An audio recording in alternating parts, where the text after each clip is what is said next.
널 둘러깎이지는 지금 어디서도 볼 수 없어 잃어버린 기쁨 보이던 게 안 보이는 삶이 된 기쁨 메타버렉스 이 랩을 위한 비트 손에 쥔 건 펜과 같은 믿음 벽에는 예쁜 그림 의미 없는 이름 단추자리 힘을 잃어버린 vandalism 메타버렉스 이 랩을 위한 비트 T-boy 비가에 또 줄어버린 마디씨 높이 날수록 추락 시간이 더 걸릴 뿐 진짜들이 다 사라진 텅 빈 거리뿐 메타버렉스 이 랩을 위한 비트 트윈 상업 T1을 찾아가는 비트 역사의 시간 속에서 빚어낸 이 시들 메타버렉스 이 랩을 위한 비트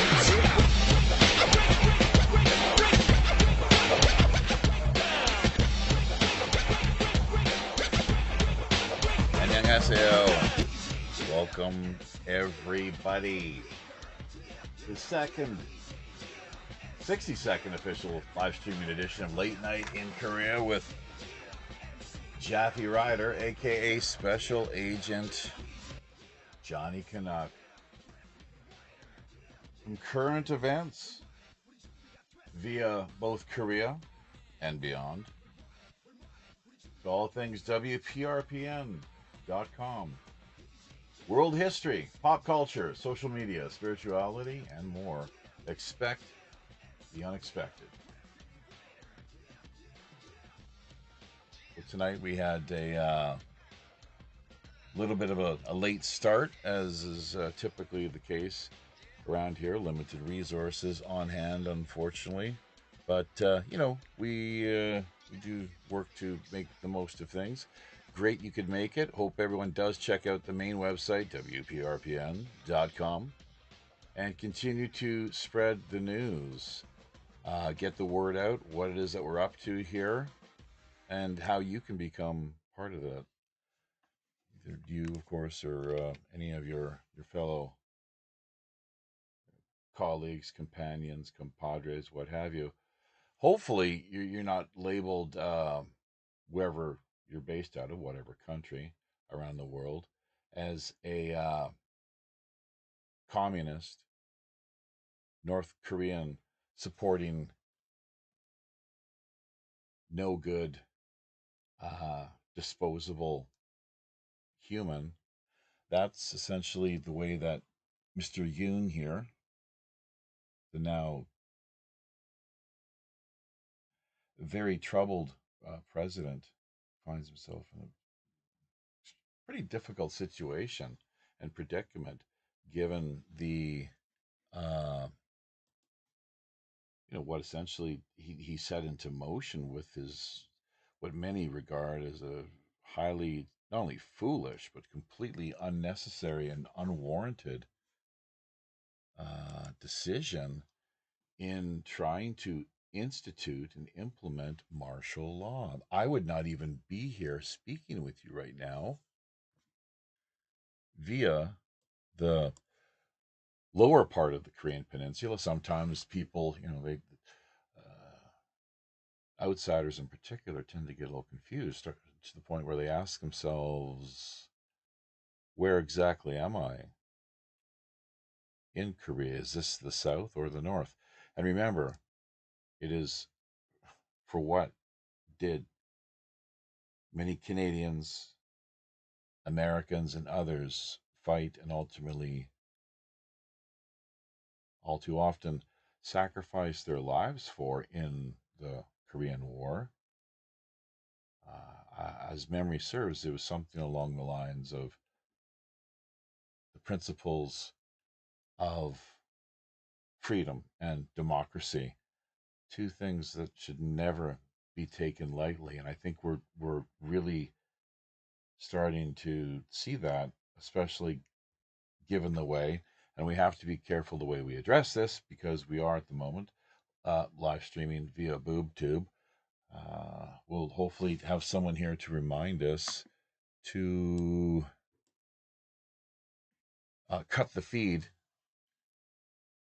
to the Silicon Valley, the red bastion via Silicon Valley, generally referred to as BoobTube. before we get the multimedia end of things queued up here, we have a number of items, as is typically the case, but a couple of things, I guess, regarding freedom and democracy. A lot of lip service paid to these principles, but all too often, unfortunately, very little in the way of actually elected public officials being able to deliver the goods, to stand and fight and make abundantly clear why it is that they're there, what they represent, and what the issues are. So, we lost a really great president, I would say. And, people out in the listening audience, feel free to disagree. Uh, you know, I'm sure, no politician is ever perfect, but No Hyun, his origins were that of a human rights lawyer. So with something like that, you really wonder how tyrannical can this person actually be?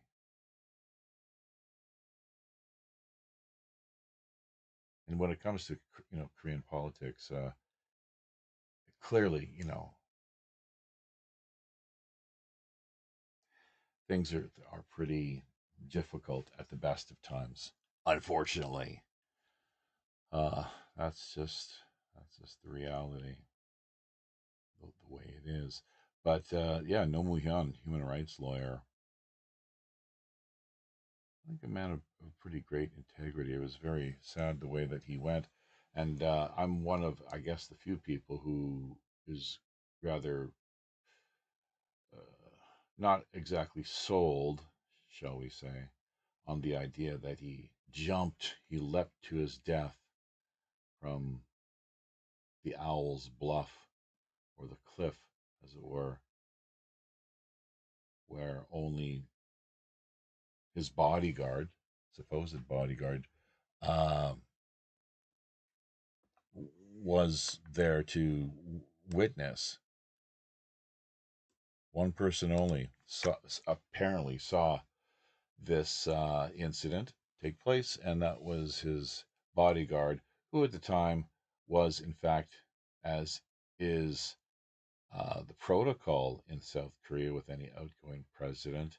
I don't know why he did not simply hire his own private security detail, or at least just one bodyguard, but these are all publicly, state appointed, and he answered to Lee Myung-pak, the incoming president who was at that time in power.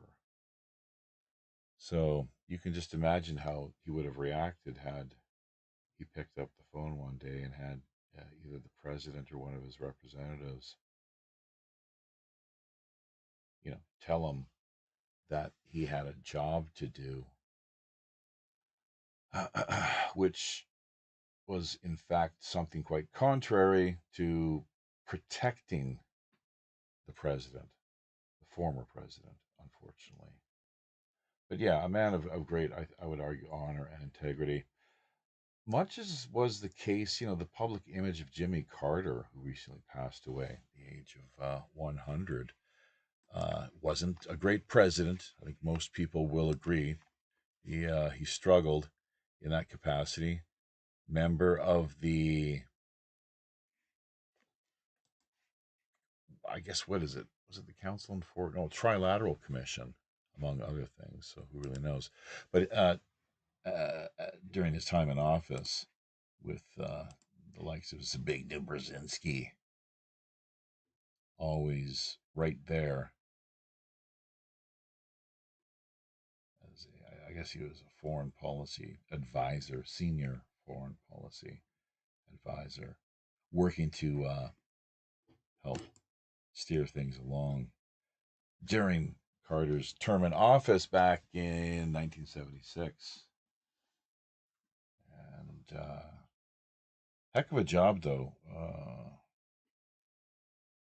Habitat for Humanity, of course, he'll always be remembered, and diplomatic, shuttle diplomacy, and the like, along with his very critical stance on Israel. He took a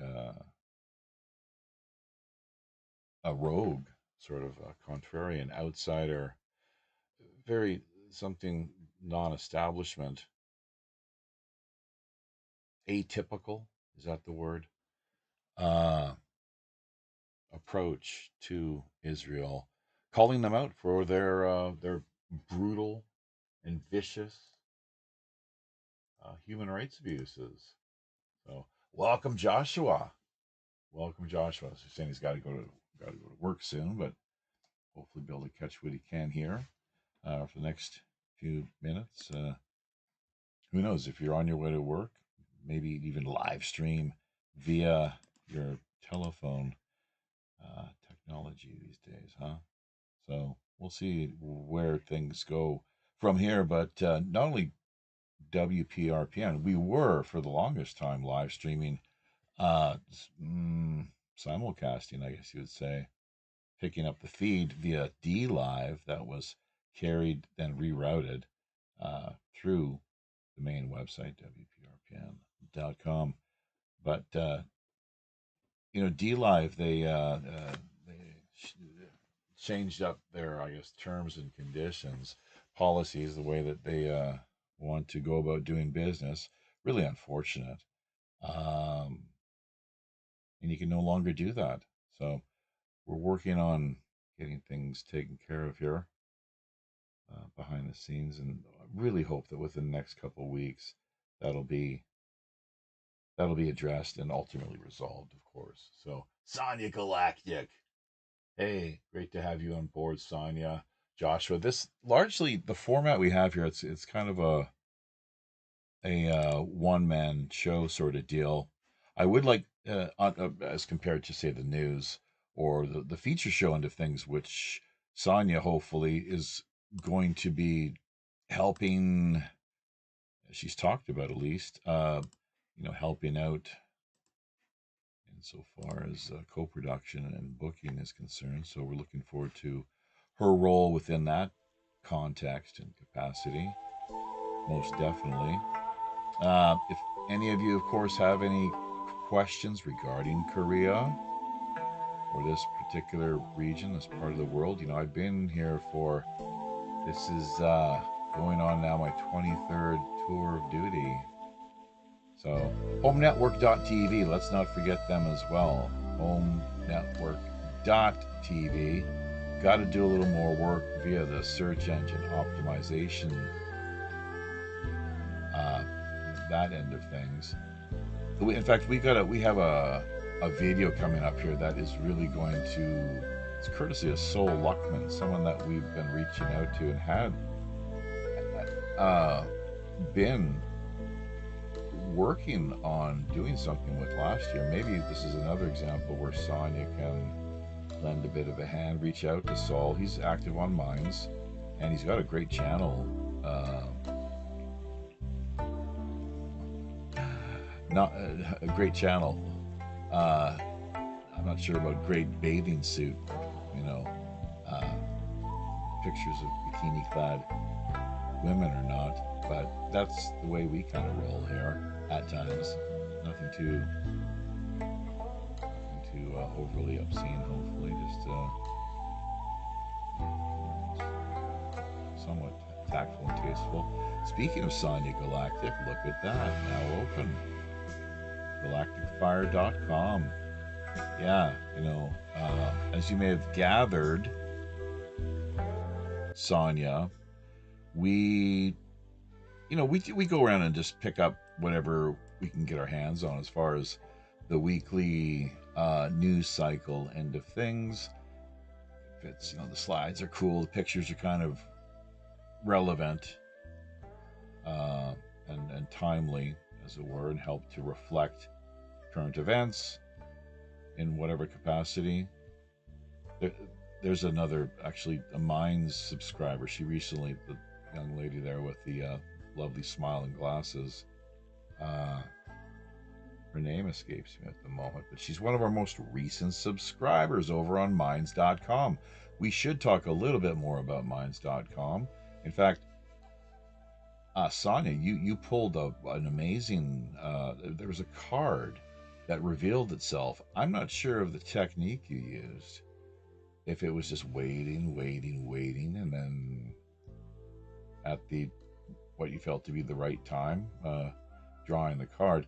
It could have been the hangman or death or God, God forbid. I'm not sure what, you know, but it turned out to be something rather auspicious, is what you told us, with the sun and a lot of mirth and joy, really.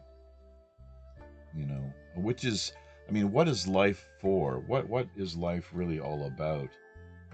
Are we spirits in the material form, or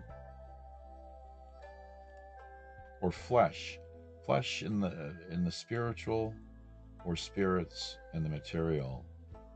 Which one is it? He asked as he took a little sip of coffee that his wife just delivered a few moments ago. So thank you as always to Coco Park. All right, Donald Trump position on visas. Of course, that's a hot issue. We'll probably tackle that with this Tuesday nights, or if you're part of our particular time zone here out of Seoul, Wednesday afternoon World Pirate Radio News show and segment that we have coming your way. So definitely a hot issue. And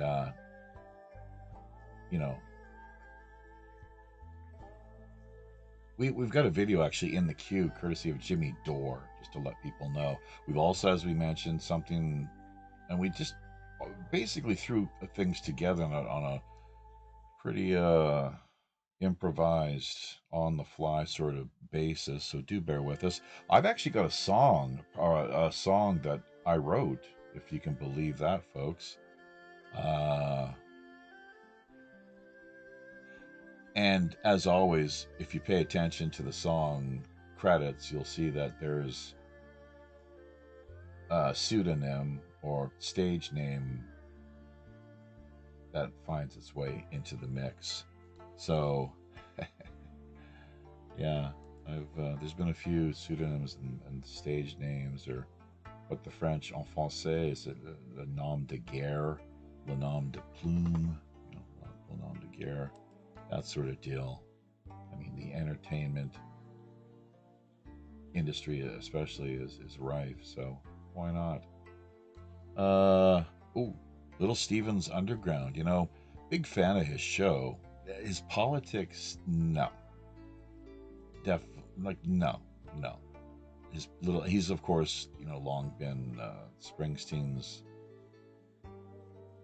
probably best known sidekicks, Miami Steve. Christian Laterreur, we did not tag him, but apparently that is his, if people are curious, the tattoo you're looking at, which unfortunately appears, it seems, in reverse fashion. That's via Camp Hero, and his time as he was sold off essentially by his parents to the Montauk Project. Camp Hero and the Montauk Project, working on, among other things, grooming these young men to, it would seem, become super soldiers of a sort. While the women, on the other hand, they can certainly,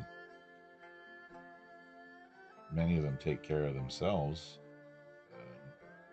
You would imagine, no doubt about that. But the sexual angle, within the context of, I think, what's known as Project Monarch.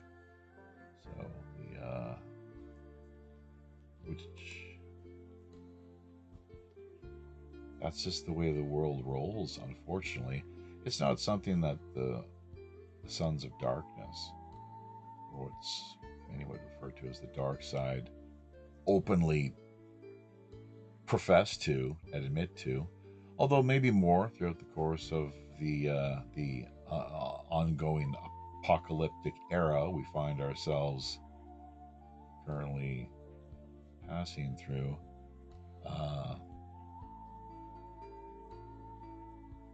With the light that is manifest and shines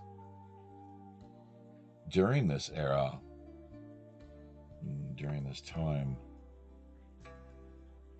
yeah, it becomes more difficult, obviously, for those who would prefer to remain hidden to, in fact, do so. Very problematic. You know, people along the likes of, for example, the fellow we're looking at right there, Kim Jong-un, and many others.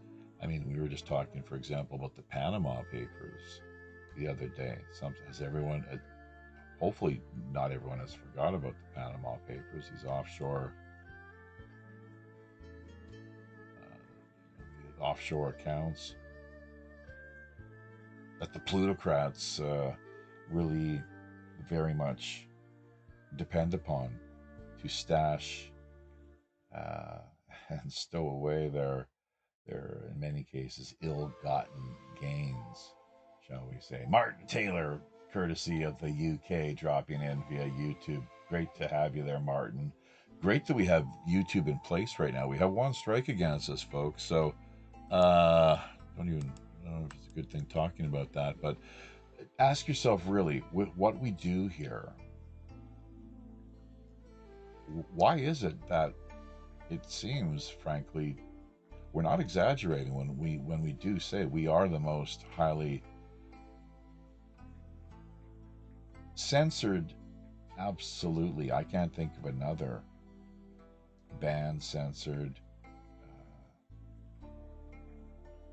English live stream via the Korean Peninsula. Can you find another? Both of our Discord accounts taken offline. Gab, we're being blocked currently. Not getting much help here via the wife, unfortunately. She's got her hands full and just can't seem to come up with enough energy or focus to pick up the phone and call the ISP, the internet service provider people, what's going on.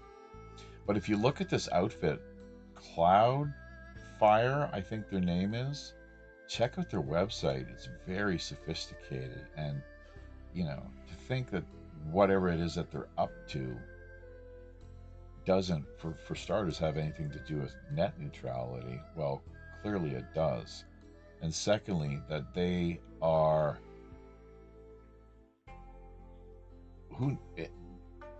how much more as far as things like conflict of interest, or deeply involved with their ties to the world of intelligence, might they possibly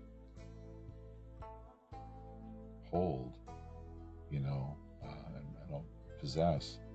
So they're not going to exhibit or make a big deal, once again, referencing the things that out of sight, out of mind.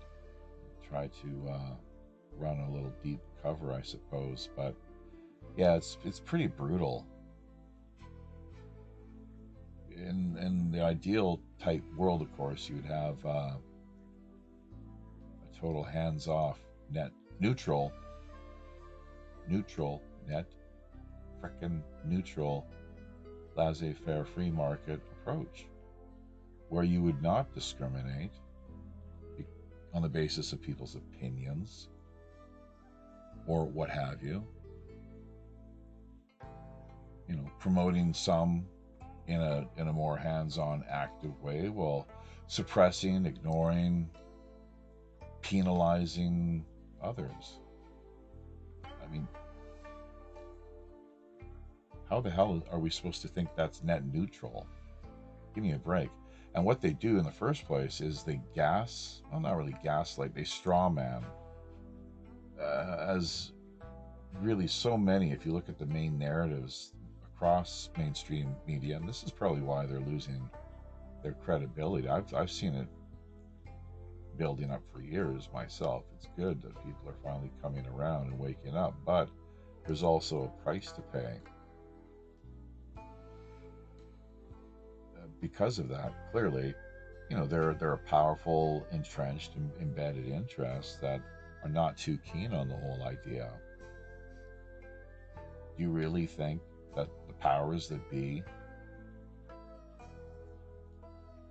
stand in support of free speech, free communication, free transmission, and exchange of thoughts, ideas, opinions?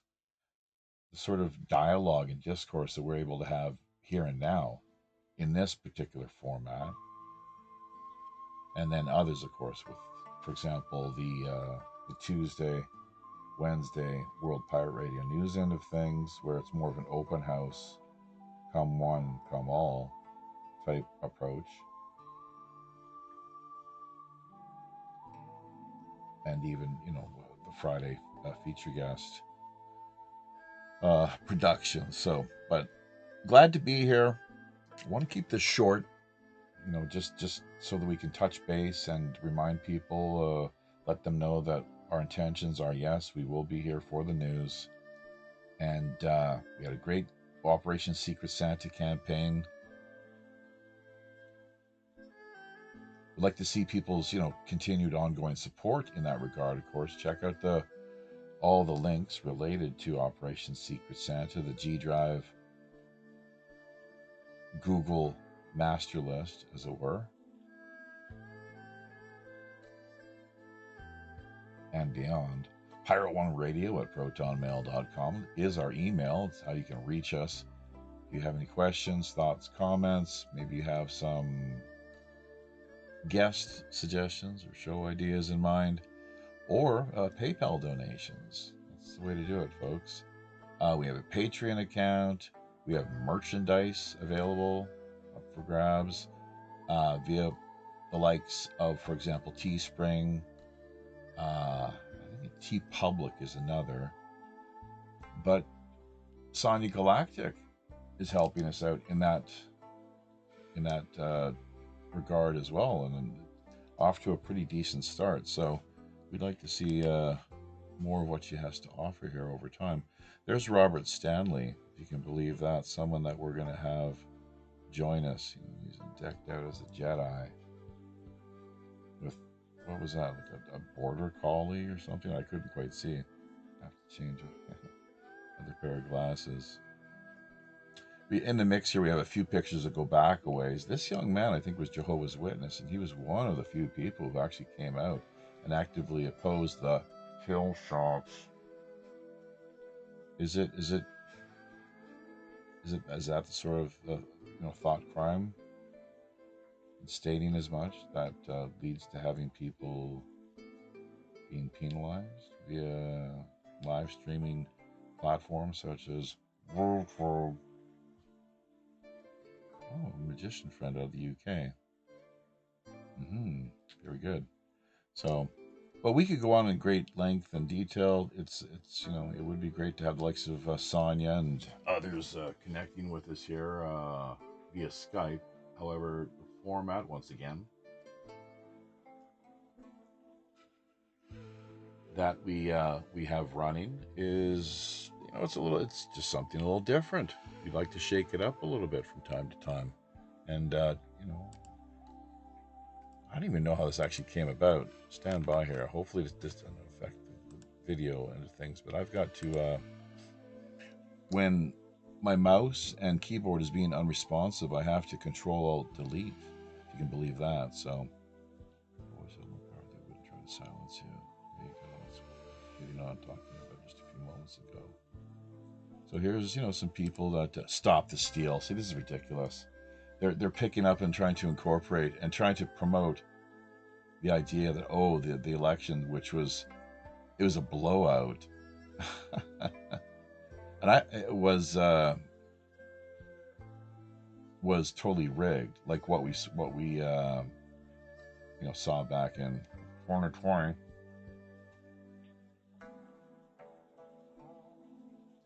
via the states.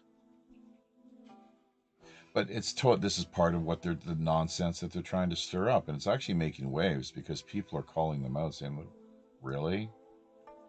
They're just. It's almost as bad as trying to just insist that anyone who doesn't agree, and I hate to call him a fascist, but that's kind of what he is, Yoon. But then again, I mean, what politician in Korea isn't a fascist? At that level, really? Can anyone name one? And the reason, oh God, there's a picture that'll get us, you know what? Just having the picture there, stating our wrong thought. So I think that's what Orwell called it. Wrong thought. Good God, ridiculous. And that's where you know that something fishy is up, where you're actually being actively targeted, and they're coming after you because you have a contrary opinion. That's very odd, very questionable indeed, and it justifies even further inquiry and skepticism. Obviously, now this pirate thing, the captain's log. This is a fellow that we might see a little more of over in Mines, actually. Now there's a few of the pirate type characters popping up, and maybe those are the folks, Sonia, that you could work on reaching out to if you're interested. We could why not put together a pirate, like a pirate radio roundtable. If you look around, there you'll see the folks that have been adopting and taking on the branding and persona for whatever reason. We tackle of course, many contemporary, cutting edge,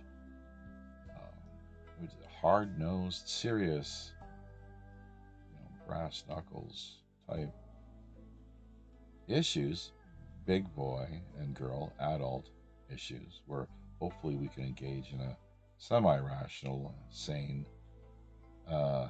conversation. But at the same time, cosplay is totally on the table as well.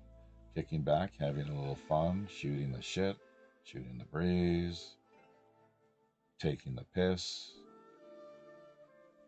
busting your balls, busting my balls. Go ahead, give it a shot. Yeah, sometimes people do a pretty good job of busting my balls, actually. It's quite funny. I get a kick out of it. It's hilarious. It's if it's done in good fun, then no problem, and that's real comedy. Where there's no bitterness or anything personal to it at all. The other night, in fact, Sonia, you were there for the Mines Roundtable. That was a gas. That was a hoot, And Roger's really good at that, stirring things up, really getting the ball rolling. So the plane crash. Let's just touch on a few of these items quickly. The plane crash that recently claimed the lives of nearly 180 people. It's been a big thing here in South Korea. I endlessly myself, I can't help fascinated by how transient everything is. It's all changing here in the world. People coming, people going, people being born, people dying.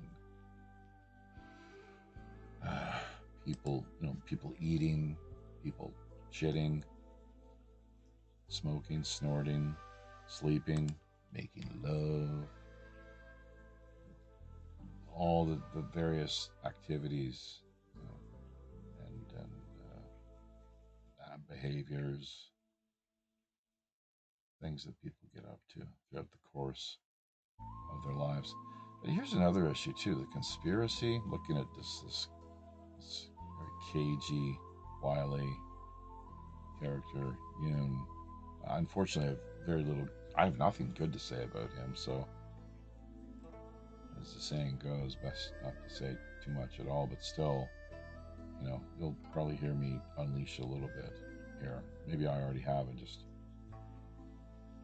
already forgot about it. But yeah, the relations, international relations. I mean, between the U.S. and Korea. Blinken himself was just here in the blink of an eye, and then he's gone. So, whatever, shuttle diplomacy, checking up on the state of Korean democracy, which, checks and balances, checks and balances. Yoon right now himself, he's essentially it's almost house arrest, where he's kind of barricaded himself in the presidential. It's not even like the Blue House. I'm not sure what the hell he's up to. If he's on the phone, round the clock, him and his staff trying to plot. And that was one of the items I was going to hit on earlier. To think that conspiracy is something completely unknown, non-existent within the world of politics it's just a completely ignorant, nonsensical view of things. But for the powers that be, it's exactly what they desire, the way that they prefer things to be. Let's not kid ourselves about that. That's a pretty cool picture, and I guess maybe an allusion in some ways to Korea's the population growth and reproduction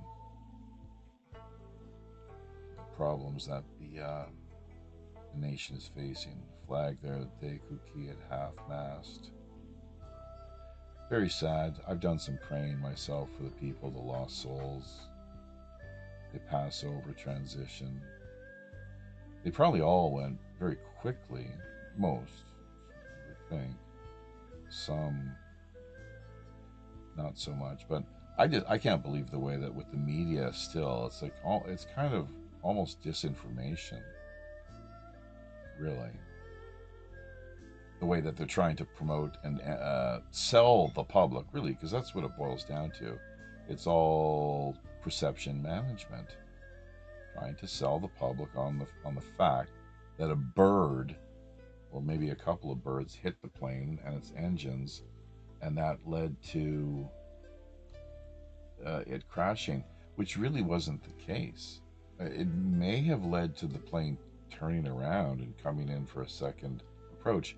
But in doing so, when it landed, it didn't have enough landing, enough of an area to more fully come to a stop, obviously. But yeah, there was problem with the landing gear as well, which was odd. And was that because of a bird?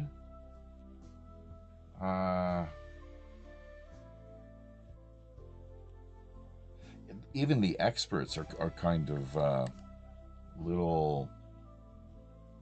They're not so convinced that was the case. It's not entirely sold on the idea. So, how about that picture, huh? Isn't that cool? So, she's having the time of her life. I wonder if that's my mom right now. She just passed away, actually, a couple days ago. COPD was the primary reason. almost 75 years old. She would have been 75 this February. She was like a month shy of her 75th birthday. So I'm not going to get into the details regarding the story, but thankfully there's a little bit of drama behind the scenes, but maybe talk about it one day, just not right now. It took a day or two to process things. I just spoke to her on Christmas too. So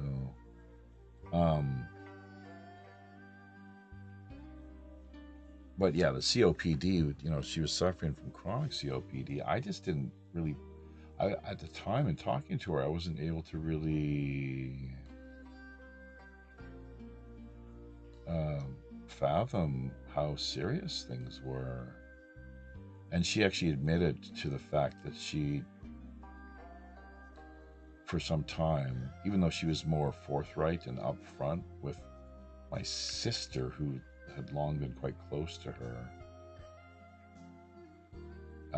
after my mother, that is, relocated from Ontario, Windsor, Ontario, she worked, I think she worked as a cashier for quite a few years in one or two of the casinos that they have there. That was one of her main jobs. She had a heck of a time. Good time. Really good time. She worked as a kind of the head cheese, manager of a stationery store in my hometown as well for quite a few years before relocating with her new husband out to Ontario. So, and then she finally, after he passed away, dementia set in, and I think he might have had cancer, but she relocated back to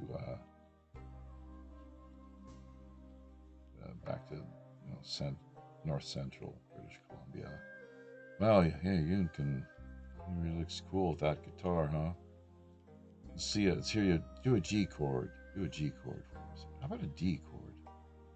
Yeah, let's see if we can yuck it up a little more, just with that little G and D chords. I don't know, maybe he plays all right. I highly doubt it, of course, but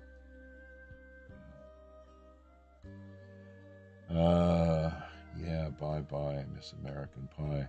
And to think, here's the thing with martial law, as they attempted this military coup, and that I can get more into. I didn't quite finish the story with my mother, but so we've done a lot of praying for her, people on the plane as well, but everyone, people that we've never even met, because they're coming and going every single moment of the day, every of our lives until we too take our last breath, within whatever set of circumstances or context it happens to be. She had a great life, though, all things considered. So what I did, I had a Buddhist in kind of a guru, from out of the darkness into the light, a heavy hitter. She is a heavy hitter. I had one monk friend, Panyabasa Bhikkhu, who Brian Rue actually is quite close with, and that was his take on things, the guru from the light, the darkness into light, and he sort of wanted more just to emphasize the heavy hitting and the things. So, but I don't know. There's a lot to talk about, really. There's probably people out there listening that have lost, family members and those who were close to them in whatever set of circumstances. So it's gutted. Gutted is the, like the English say, gutted. That I get. It's like you have a part of you torn away. It's gone, but she's still there. We'll meet again. I've been looking at these NDE testimonies as of late. It's not that complicated, really.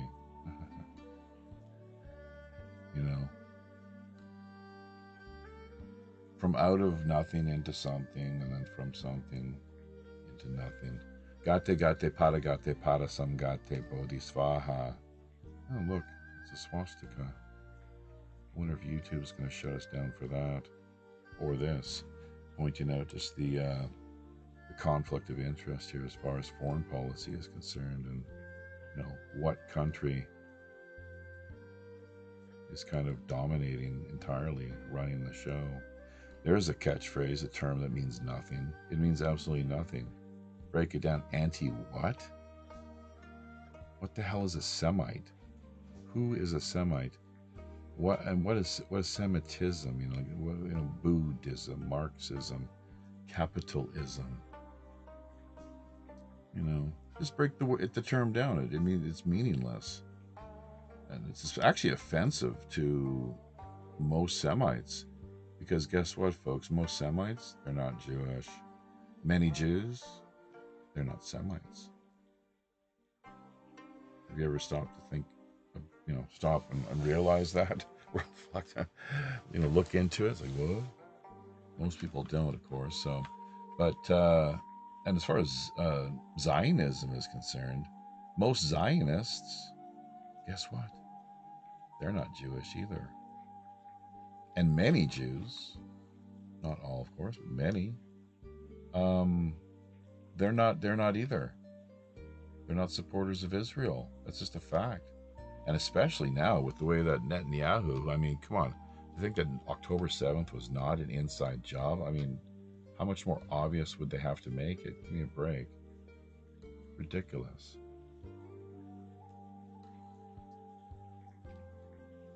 So, but going back to the business of mother's passing, what my instructor told me to do, my guru, was just get a piece of paper, write her name, her birth date, place of birth, her, and then her passing and the date and the location, and a few other just minor sort of related details. And we added some artwork as well too. The wife did a little bit in that regard, and put it up on the shrine that we have here, my little shrine out in the library room. There's an old Korean, wow, actually Yoon is bowing to the Korean War veteran. That's impressive. Good for him. He should be. So, and the Korean War, once again, Canadians shed their blood on this ground, this land here. And for that reason, I cannot help but feel a very strong, I don't know if you want to call it entitlement necessarily, it's not that, but the fact that, especially because of that, we better have rights, coming to visit, to work as Koreans, and to live just as Koreans do in Canada and elsewhere. Cultural exchange, global exchange, what have you. That we better have our rights acknowledged. And, more ought to be done to promote them. And I guess that's partly why we do what we do here. So, what else? Just briefly.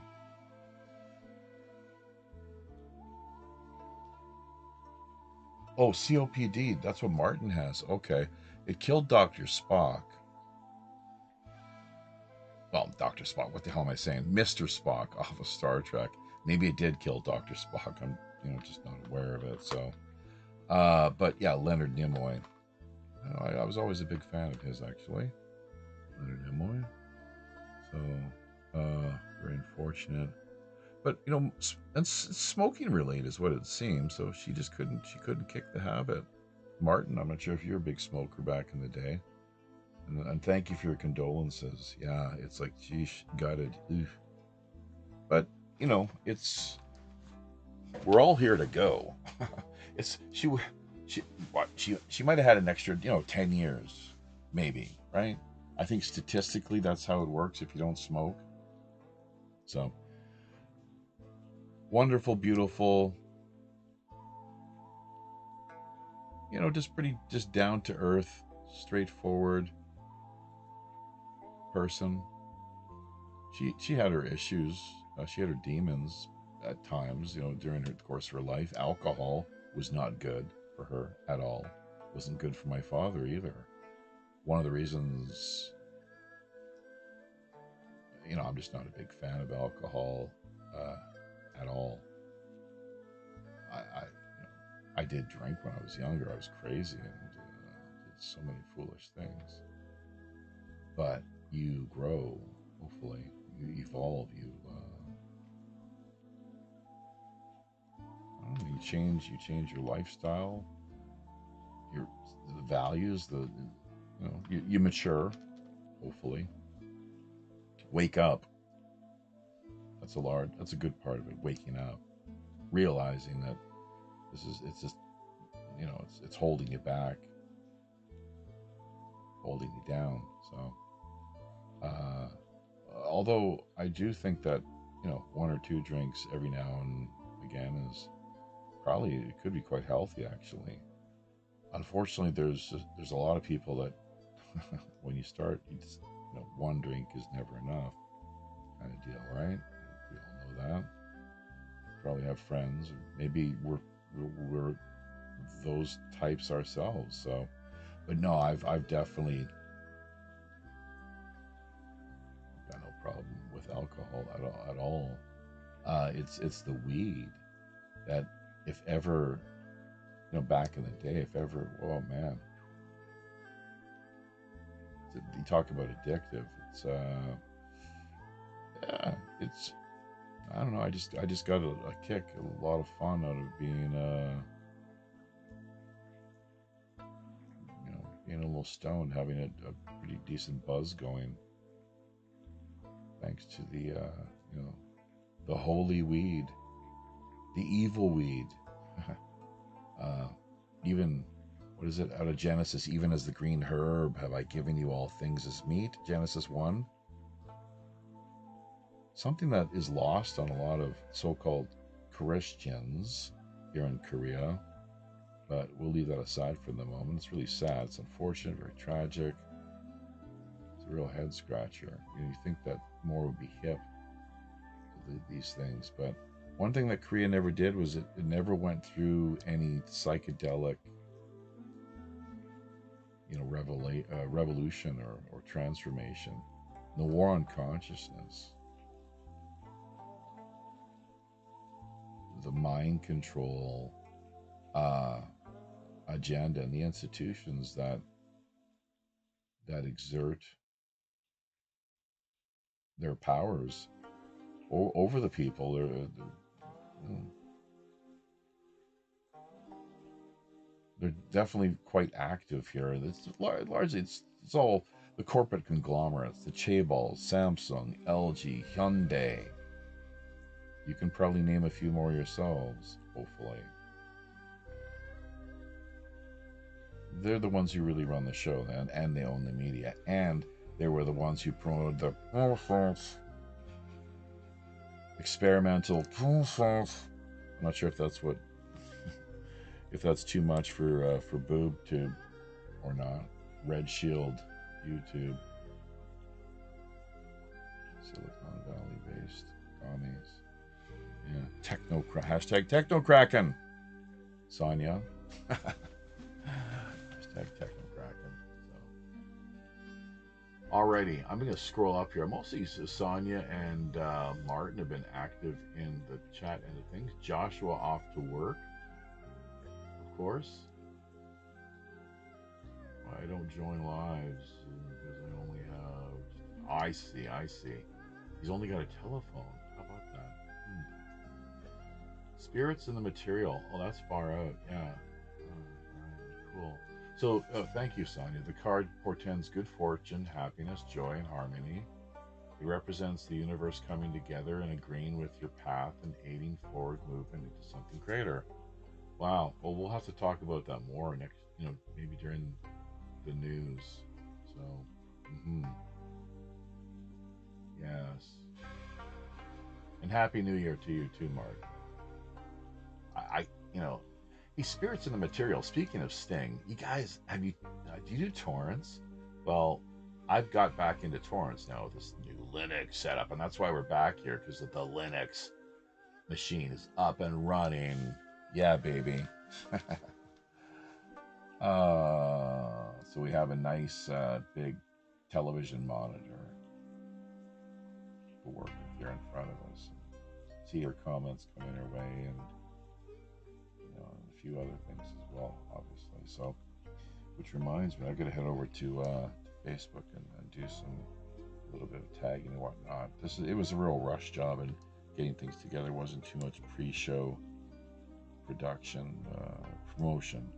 So, but yeah, hey, and this is the thing too. I gotta wind it down here.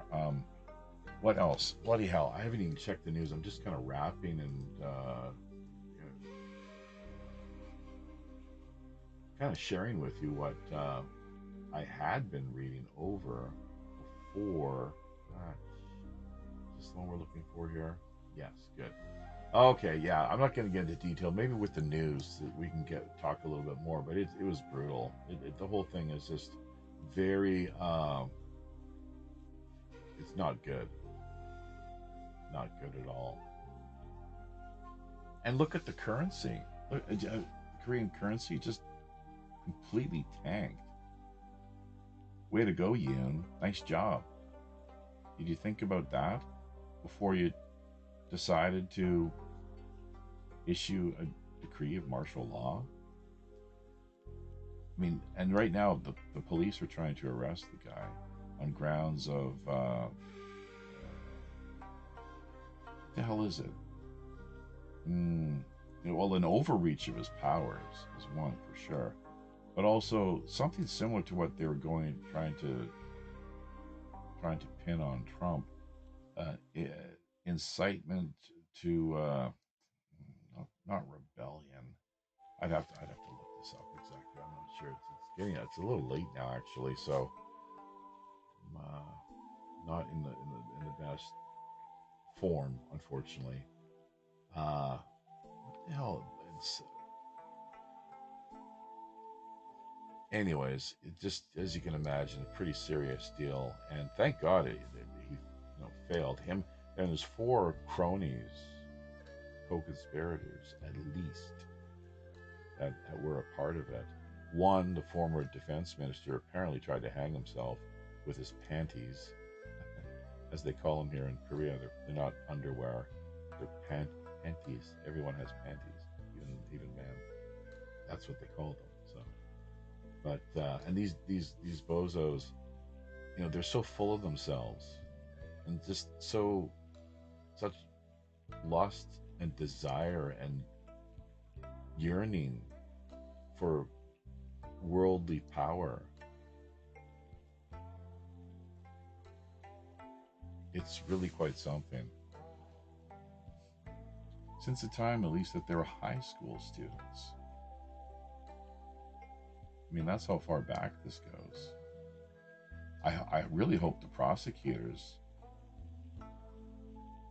are taking this into consideration and will be, emphasizing the point if ever they get the chance to.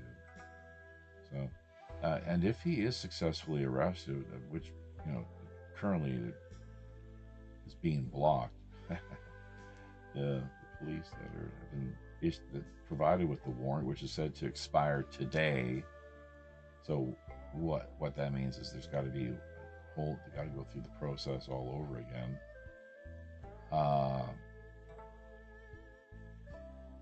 They can't. It's something, because he has his own security detail, and rabid fans and supporters who have been completely propagandized and brainwashed with this extreme, completely warped, very venomous and vitriolic rhetoric.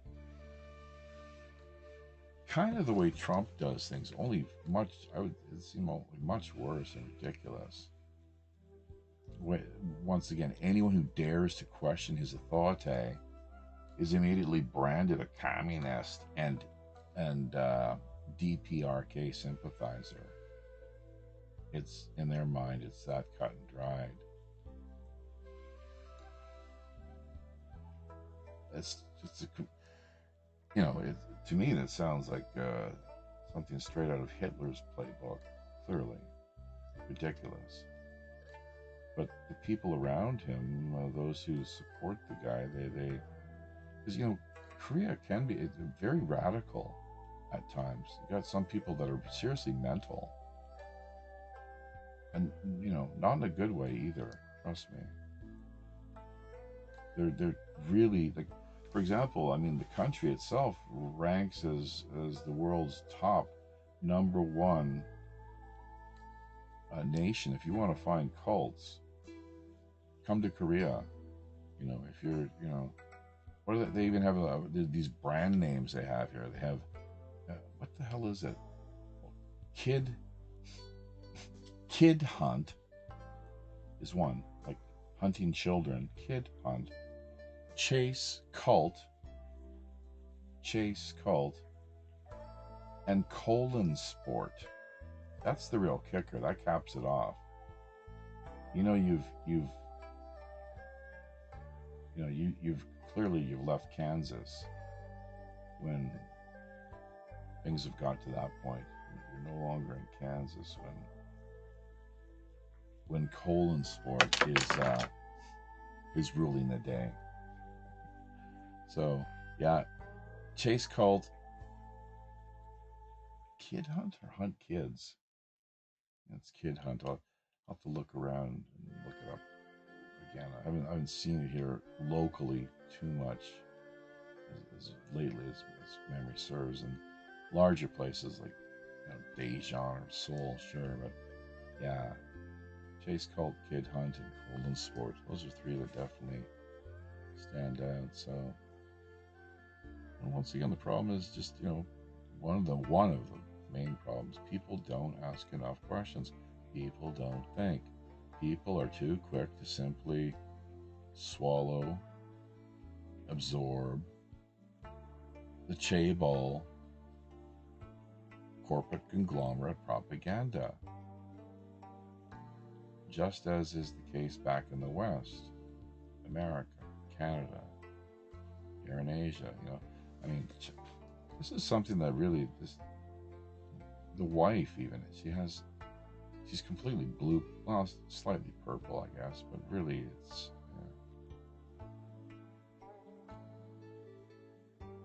China. Why the hell does China block the use and access to a free internet? It's not that complicated. And the fact that Korea has that, call it a right or privilege or freedom, that's something that should not be taken lightly. Not be taken lightly by any means.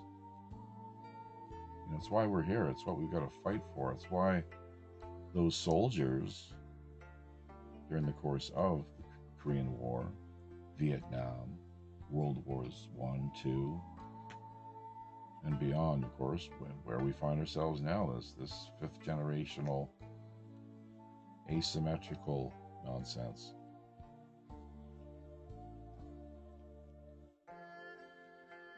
Yeah, it is a war for it's hearts and minds. It's always been the case, hearts and minds. Really something that anyone who's interested in the whole business, once you realize that the very term itself, government, means simply mind control.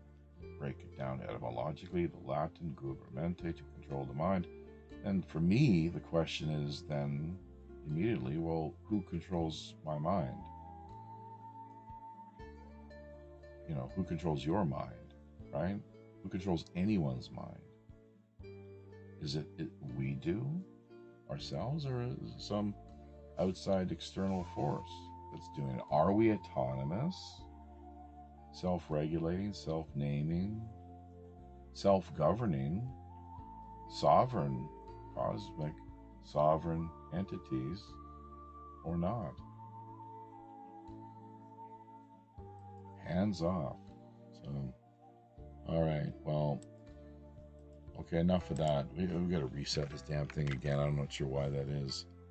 But, keyboard, it's always just crappy in the bed, wanting to completely like go south, as it were. Yeah, just a small technical glitch, basically. But you can see there are a lot of people, the slideshow indicates at least, out in the streets for all sorts of, well, there's two main sides to the issue. One that says Yoon he's a dangerous man and he's completely lost his mind. Or there's others, they've been the ones, I guess, out there waving the American flag with the Korean one together, coming at it from an opposite position, as I was saying, where anyone who dares to question Yoon's Emperor Yoon is automatically, obviously, I mean, what else could you be? You must be a communist and a sympathizer of the North. Incredible, So that's where we are, folks. That's where we're that's reaching out and connecting to you from tonight. Speaking of reaching out and connecting,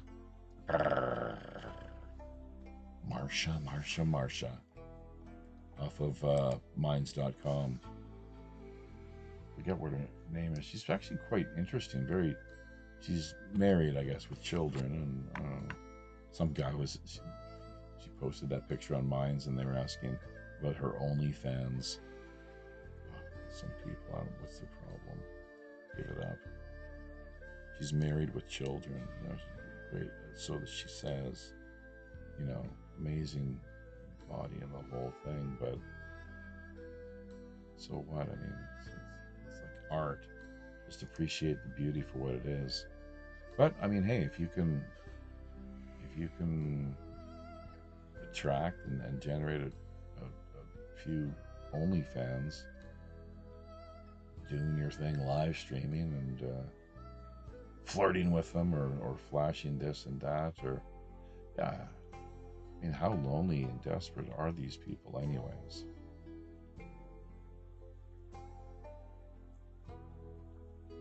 Clearly they're not. There's something missing there. So maybe that's why we have the sort of problems in society that we do, to some extent. It's the behavior of these men, but then again, what got them to that point, I guess, is another important question. John M. Allegro, he was Sacred Mushroom and Lacrosse. I used to have that book in its original form back in Canada, so I think I might have an updated copy here on board, or at least we do, the house library. So he was involved in translation of the Dead Sea Scrolls, for anyone out there who's interested. John M. Allegro. He was the only one who, in fact, was not working in the capacity of a Vatican asset. All of the other scholars and scribes, probably Jesuits for the most, those are typically the most capable and scholarly, intelligent, or what have you. But yeah, he was the only independent secular individual, and look at what he came up with. Like, what, Jesus either was a mushroom or had some serious profound interest in psychedelics. Is more probably the reality of things, if that was the case. Why not? There was a very interesting esoteric group back in the day, a lot of people haven't heard of, that you can look up. And we're a part of that region. At this point now, we've hopefully most of us heard of the Essenes, the Sadducees, Pharisees, all these major religious sects of the day. Sects. Were they having sex? Or were they just standalone religious sects? I guess you could have religious sex. Why not? You should. If, yeah, that's probably the best approach. Clearly, intimacy at that level should be wholly worshipful and respected. Ideally. Matt Arrett, it'd be cool to get him on the show. We reached out to him. Just recently came across his work, so we'll see. Wouldn't exactly hold my breath, but we also, I think, mentioned to him Robert Morningstar's endeavors too. So speaking of which, I probably won't be on the Morningstar report for those of you interested in knowing. Tomorrow night,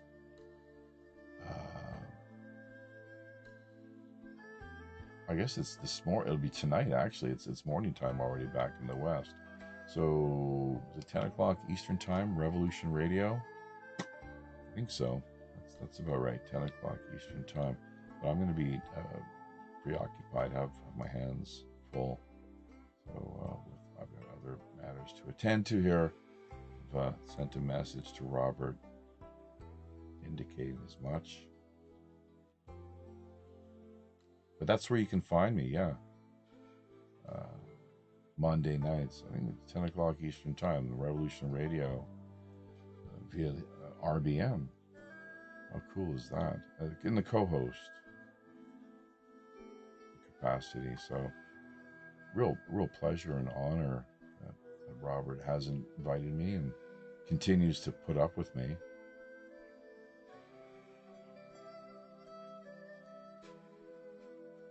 Real pleasure indeed. So, an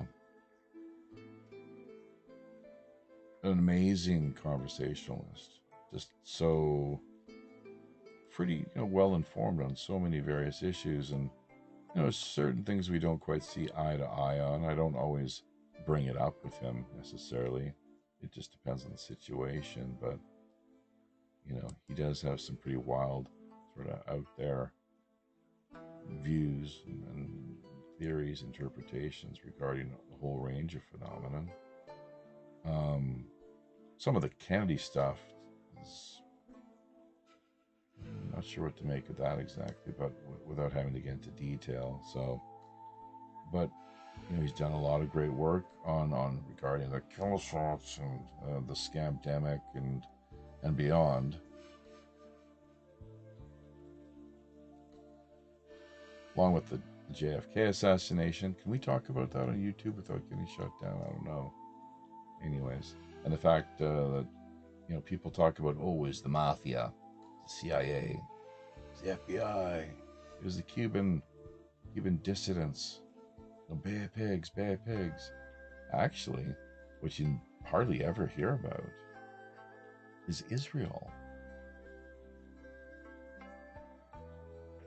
Is everyone out there listening aware of the fact of how Jack Ruby, aka Rubenstein, the man who shot Lee Harvey Oswald, had been running guns to the Middle East since 1955?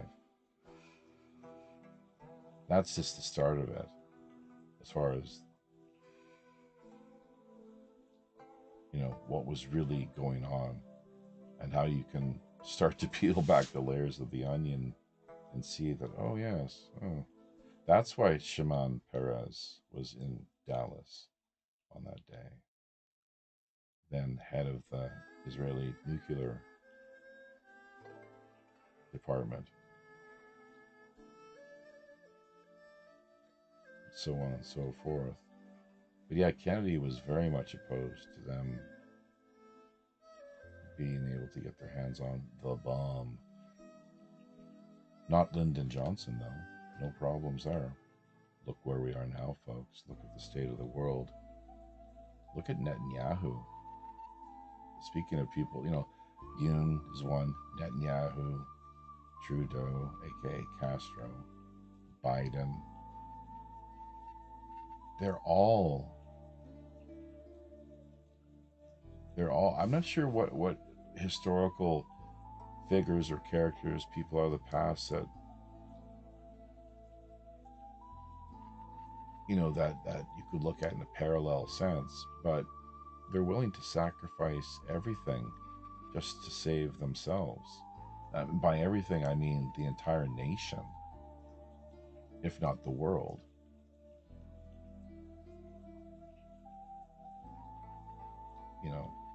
The whole, everything can be completely destroyed, torn down.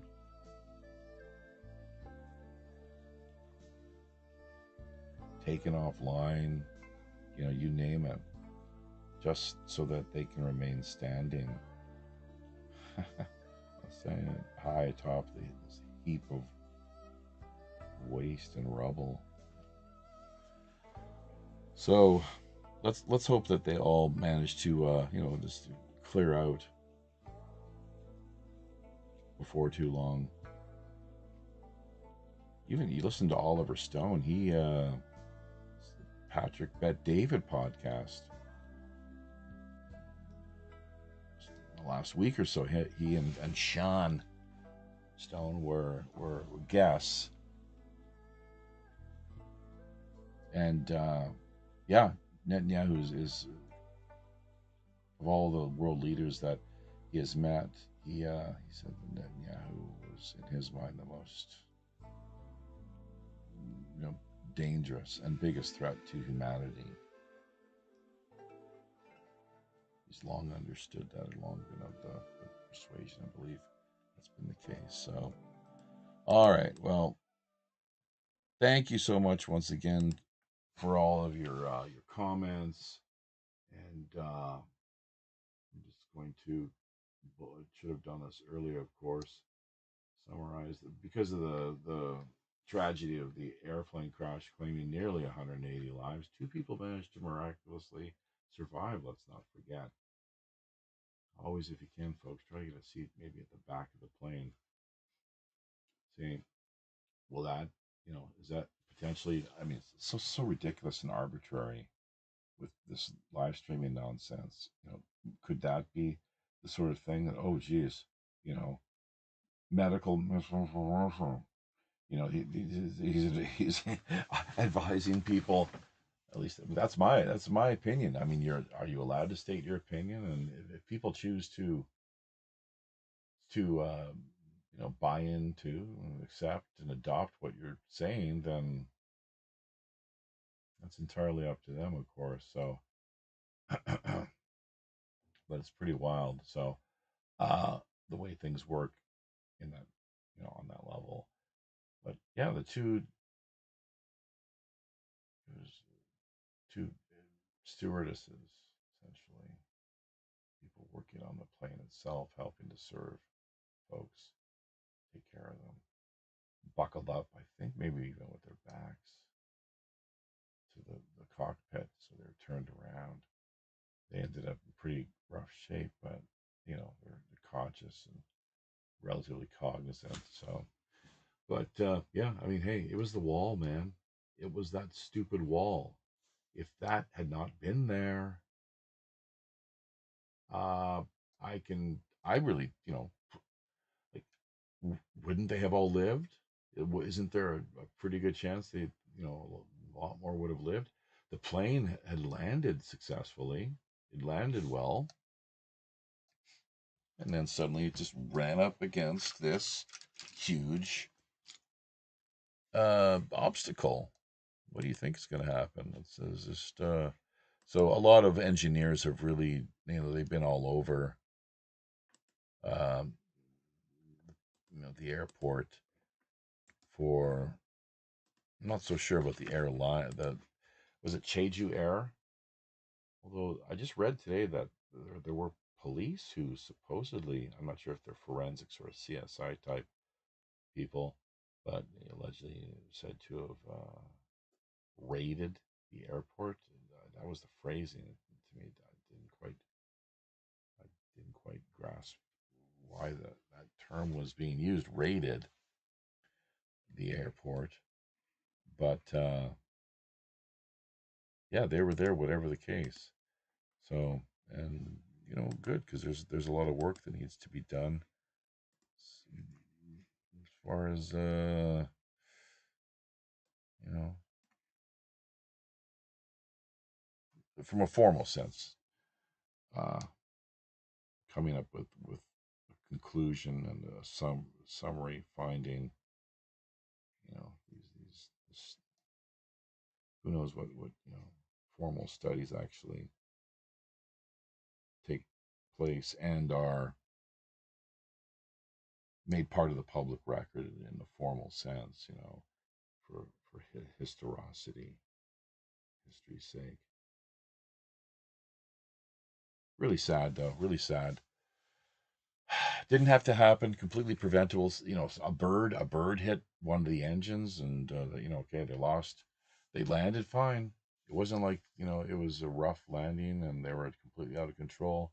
If that cement barrier hadn't been blocking their way, and in the manner that it was, I can almost bet you anything that that people would have. Who knows how many would have actually survived? I'm willing to bet everybody would have. It would have, So I guess just a different timeline is what we'd be looking for there. Some sort of different timeline. Here we go. So speaking of timelines, we're just in the process right now of getting. Okay, that's about it. There we go. We're just gonna rock and roll our way through this content here. It'd be great. Once again, it's too bad that we don't have more in the way of technical production crew, but we're gonna do our thing here, make do, and okay, we don't want that either. Shut that down and be with you here momentarily, folks. That okay, good. So we're gonna transition and not really do too much in the way of jumping and commenting, other than the text end of things, which you probably will be able to see us from time to time. And just in closing, then, yeah, Martin and Sonia really, really carrying the day here, along with Joshua. A lot of lurkers, of course, as is typically the case. And as always, we encourage you to sign in. Actually, you can sign into WPRPN too and launch your own in-house like man cave, as per the way that I've got mine set up. Anyone can do it, not a problem. But yeah, get a Google account, get D Live. Um, oh shit, Telegram. Jeez, thanks, Sonia. Way to go. Telegram. we'll get it. Oh jeez, now's the time to do it. Son of a gun. Ah, jeez. And actually, you're really good over there on Telegram. You do a great job. Really helping to help hold things down and run the show. So we do appreciate that. You're above and beyond the call of duty, really helping to, leading by example. You're showing them how it's done. Absolutely, 100%. So we got our channel, where we're going to have the AV running. We have that muted out, so that's good. We've got the Telegram taken care of now. That's excellent. And we have even got the audio-visual ready to rock and roll for your listening pleasure. And let's not forget, we've got to end the YouTube stream now because they get a little finicky and they become a little prickly. In fact, they might have already have become a little, overly triggered, sensitive folks that they are, whether it's just the algorithms, AI. Isn't AI just amazing? So the smart technology, it's really smart. Yeah. Everybody throwing how many people out of work? How smart is that? So, anyways, welcome to the future, folks. We'll be back, and I'll probably jump in at the end, of course, briefly. So hopefully we can get through most of these videos. What time is it? It's almost 1:30. Yeah, we'll let it rip here, and because I definitely don't want this to be drawn out or carry on any further than what it needs to. Although it is good that folks listening back in the West and Europe, it's more of an early morning, afternoon type affair, whereas here we're in the the well past the witching hour. 1:20 a.m. So, all right. And a little BBC, I guess, will be kicking things off. And don't forget the original song that I wrote, The 51st State, coming up. I'm not sure if we should dedicate that to Trump exactly or what. But speaking of which, how well do you think the family will do in relaunching the legacy business that they lay claim to via Canada? The brothel industry end of things. You think, is the Trump family going to go all out on the brothel industry once again? Is that what maybe that's why they want to take over and claim Canada for their own? Hashtag skin trade. So check out what we got here, folks. Keep the comments coming. Hope once again that you enjoy what we have to offer, what we've covered here and discussed, and that you remember to support us in whatever way possible, including, as always, liking, commenting, sharing, passing word along to friends, family, and co-workers.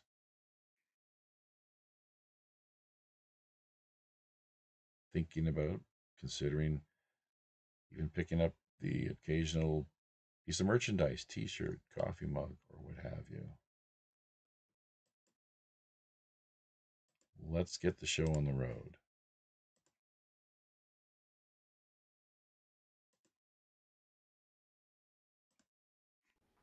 To South Korea now, where after a dramatic 6-hour-long standoff with security for the suspended President Yoon Suk-yeol, police have called off an attempt to arrest him. If they'd been successful, Yoon would have become the first sitting president to be arrested in South Korea's history. Well, the political drama began on December the 3rd when Mr. Yoon tried to impose martial law, shaking the country and reminding people of the dark days of military rule. Days of protest followed, culminating in Parliament voting to impeach him on the 14th of December, their second attempt to do so. Investigators now have until the 6th of January to arrest him before the current warrant expires. With all the latest on these developments, Jean Mackenzie sent this from Seoul. The standoff started before dawn. Police blocked the roads around the president's home, pushing back his incensed supporters. As the sun rose, officers moved in on his house to make the arrest. But they were unable to get in, blocked by the president's security team, who formed a human chain to keep them out. At lunchtime, they gave up. An arrest was impossible, they said, and they were concerned for their safety. It's been exactly a month since President Yoon plunged his country into crisis, imposing martial law, ordering troops to storm the parliament. He was soon suspended and is being investigated for starting an insurrection. But he's refused to cooperate. He's ignored all requests to come in for questioning. Through this, Mr. Yoon's supporters have stayed loyal, surrounding his home. They too trying to block his arrest. This is totally uncharted territory for South Korea. It is the first time a sitting president has ever faced arrest, and there is no rule book for this. The president has supposedly been stripped of his power, but the fact that you have law enforcement officers trying to carry out a legal arrest warrant, and yet they're being blocked by the president's security team, well, it raises serious questions about who is in charge here. Victorious and emboldened, they chant the same unfounded conspiracy theories Mr. Yoon himself has alluded to. That the last elections were rigged and the country has been infiltrated by pro-North Korea forces. If they come again, I will come again, and I will stop them. They have to kill me first before they arrest President Yoon. I'm ready to lie down and be killed by the communist elements. Mr. Yoon swore he'd fight this to the end. And this is exactly what he, his security and his supporters are now doing. Jean McKenzie, BBC News, Seoul. Well, Nemo Kim is a South Korean journalist who's been following developments. Right, the area surrounding Mr. Yoon's residence, it's kind of become a focal point for both supporters and opponents, and that meant that the atmosphere there has been incredibly charged and tense. Very large crowds have gathered. It's virtually impossible to go anywhere near his residence. That it's kind of by a very, usually very traffic-filled thoroughfare. So it's almost impossible to approach that area unless you walk there. And what was very interesting to me was the very large presence of young Korean men in their 20s, 30s, even some young teenage boys there. And what they told me is they're there to support President Yoon because they've been frustrated by what they call to be disadvantageous policies, pro-women policies from previous leftist administration. And they say that Mr. Yoon's strong national security policies resonate with them, and that's why they have gathered there. And it seems to me that these young men have been grouped together by several YouTubers, streamers with a lot of subscribers, which was very different from other protests in South Korea that I've seen. And anti-corruption investigators have appealed to the acting president to intervene so that they can arrest President Yoon Suk-yeol. Does that look likely, and what would be the impact of that if it happens? Right, well, investigators may attempt to enforce the current arrest warrant before it expires. As your correspondent told us, it expires this coming Monday, and they have investigators have inferred that they would need additional police support due to a very fierce resistance on the part of President Yoon's Secret Service. And we also have to remind ourselves he still holds the position. He's unable to perform his duties as president, but he still holds the position, which is why he's backed by the Secret Service detail. Just briefly, obviously South Korea has also suffered this plane crash. It's been obviously a very dramatic time in the country. Are those two events being seen together in any way, or is that event having a political impact? Yes, strangely enough, those two events, the Mr. Yoon situation and the disaster, the aviation disaster, they are somewhat loosely linked because the airport where the disaster happened is in an area which has almost 90% backing for the progressives. And many people are saying that the airport should not have been built because there was already another airport only 30 minutes from this one. So the situation is making the political turmoil here in South Korea even worse because as investigators are looking into the possible causes of the aviation disaster as well. Journalist Nemo Kim there.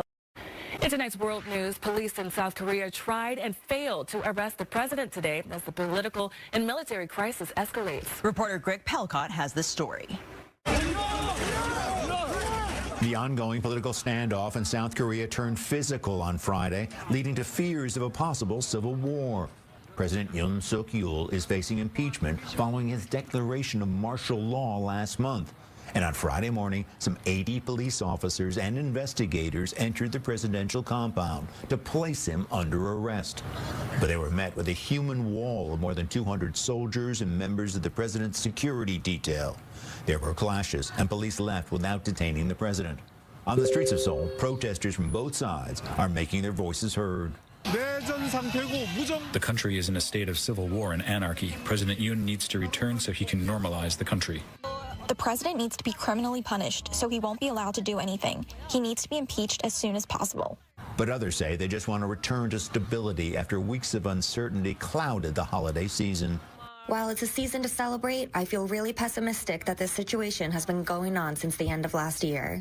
Meanwhile, South Korea's Constitutional Court is gearing up for President Yoon's impeachment trial.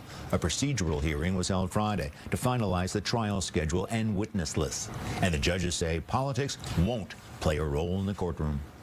I will judge independently only by the Constitution and law, without bias, according to my conscience. Yoon supporters are now drawing parallels with President-elect Trump, some even carrying signs that say, "Stop the steal." In London, Greg Pelcott, Fox News. I remember reading about Max Zeller's dream that he was, in working with the inner life, he was building on a temple that would take hundreds of years to be built. And Jung called him back after an hour to speak about this dream. And he said, "You know how long it will take for the temple? 600 years. Well, that image is quite a powerful one, as if all this individual work is building a temple. Yes, I think that's what I meant when I said before there are thousands of Jungians who have never heard the name Jung.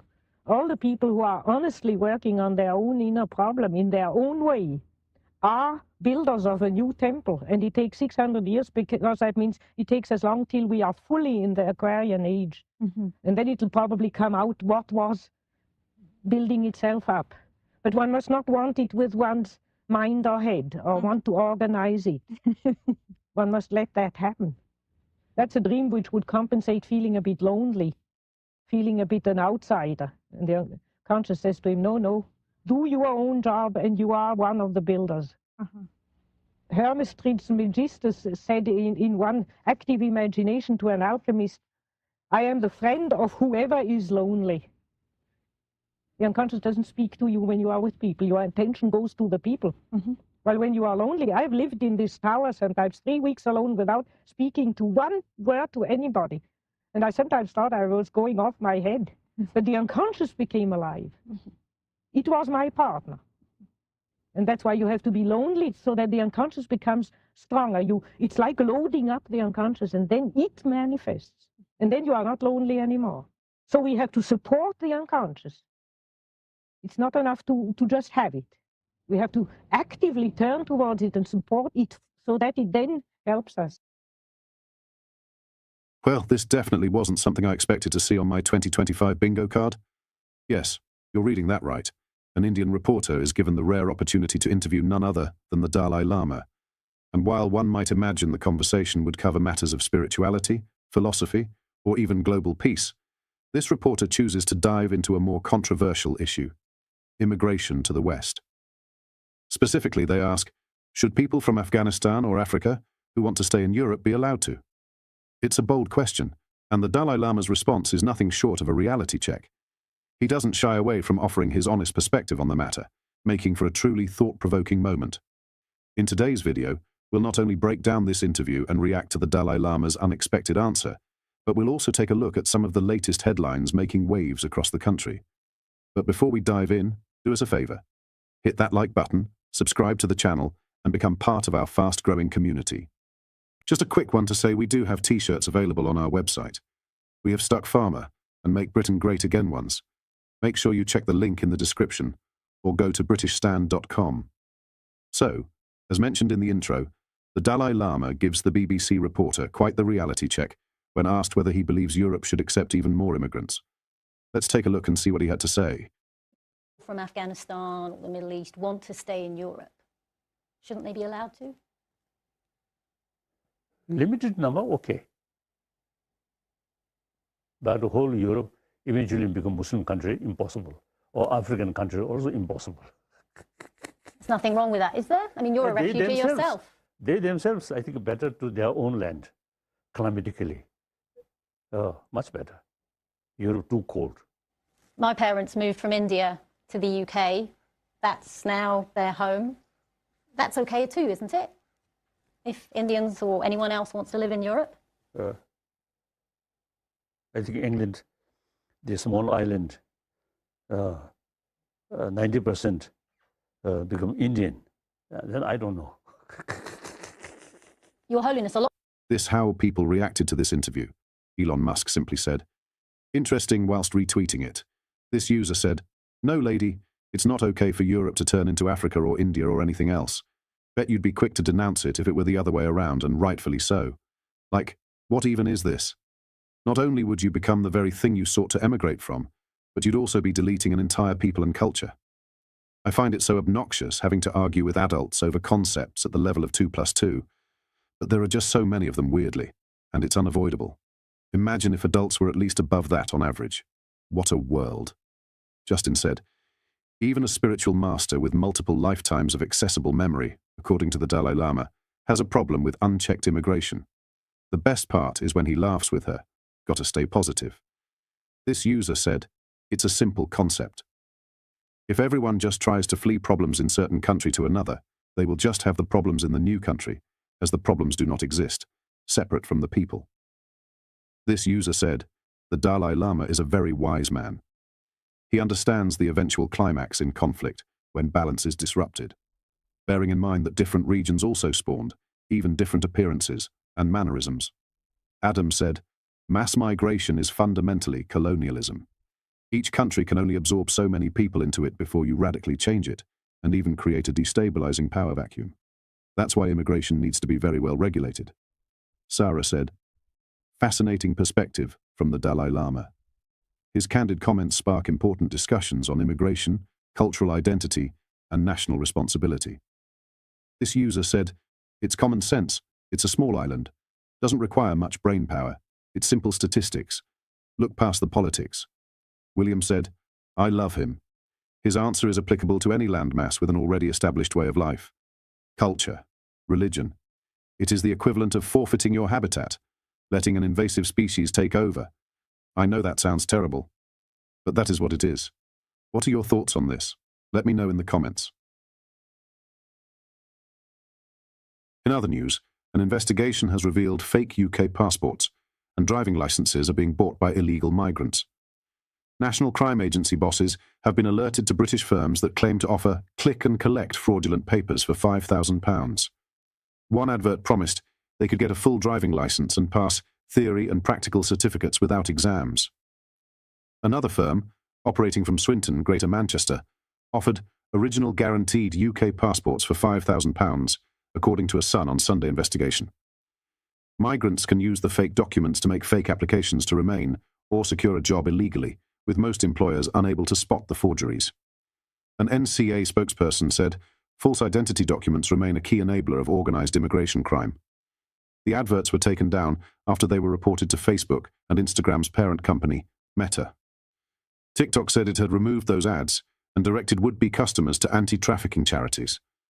Meta told The Sun on Sunday, "Fraudulent activity is not allowed on our platforms, and we remove ads and accounts which violate our policies." Conservative MP for Wetherby and Easingwold, Sir Alex Shelbrooke said, "Perhaps if migrants saw on the same social media channels as these adverts that they would be immediately deported, they would think twice about parting with thousands of pounds."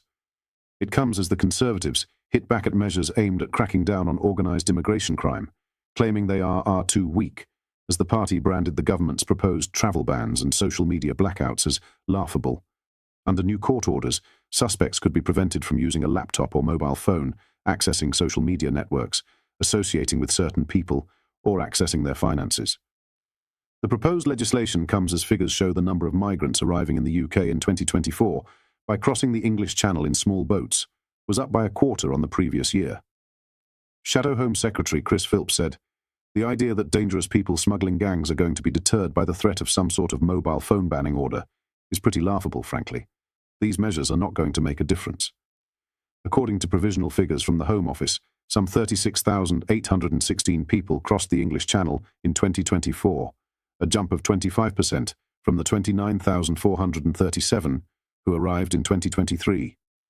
The total is down 20% on the record, 45,774 arrivals in 2022, however. Labour MP for Dover and Deal Mike Tapp argued that the government has made progress on cracking down on smuggling gangs, but much work remains to be done. He said, "As well as new powers, we must get the approach right. To do so, the Border Security Command should follow the lead of MI5's approach to tackling terrorists. MI5's priority when operating against terror cells is to stop terrorist attacks from happening." What are your thoughts on what we discussed in today's video? Let me know down in the comments section below. If you've not yet already, make sure you do drop a like on this video and subscribe to the channel for more British content. Thank you. Take care. Goodbye. Tension on the streets of Seoul as die-hard supporters and opponents of the impeached South Korean president stare each other down.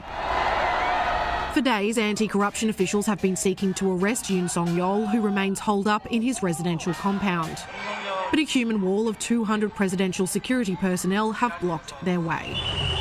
With the clock ticking down on the warrant's deadline, prosecutors have lodged an urgent extension as public anger deepens. I live nearby, and even when it snows or when the weather is cold, we need to keep coming here to protest.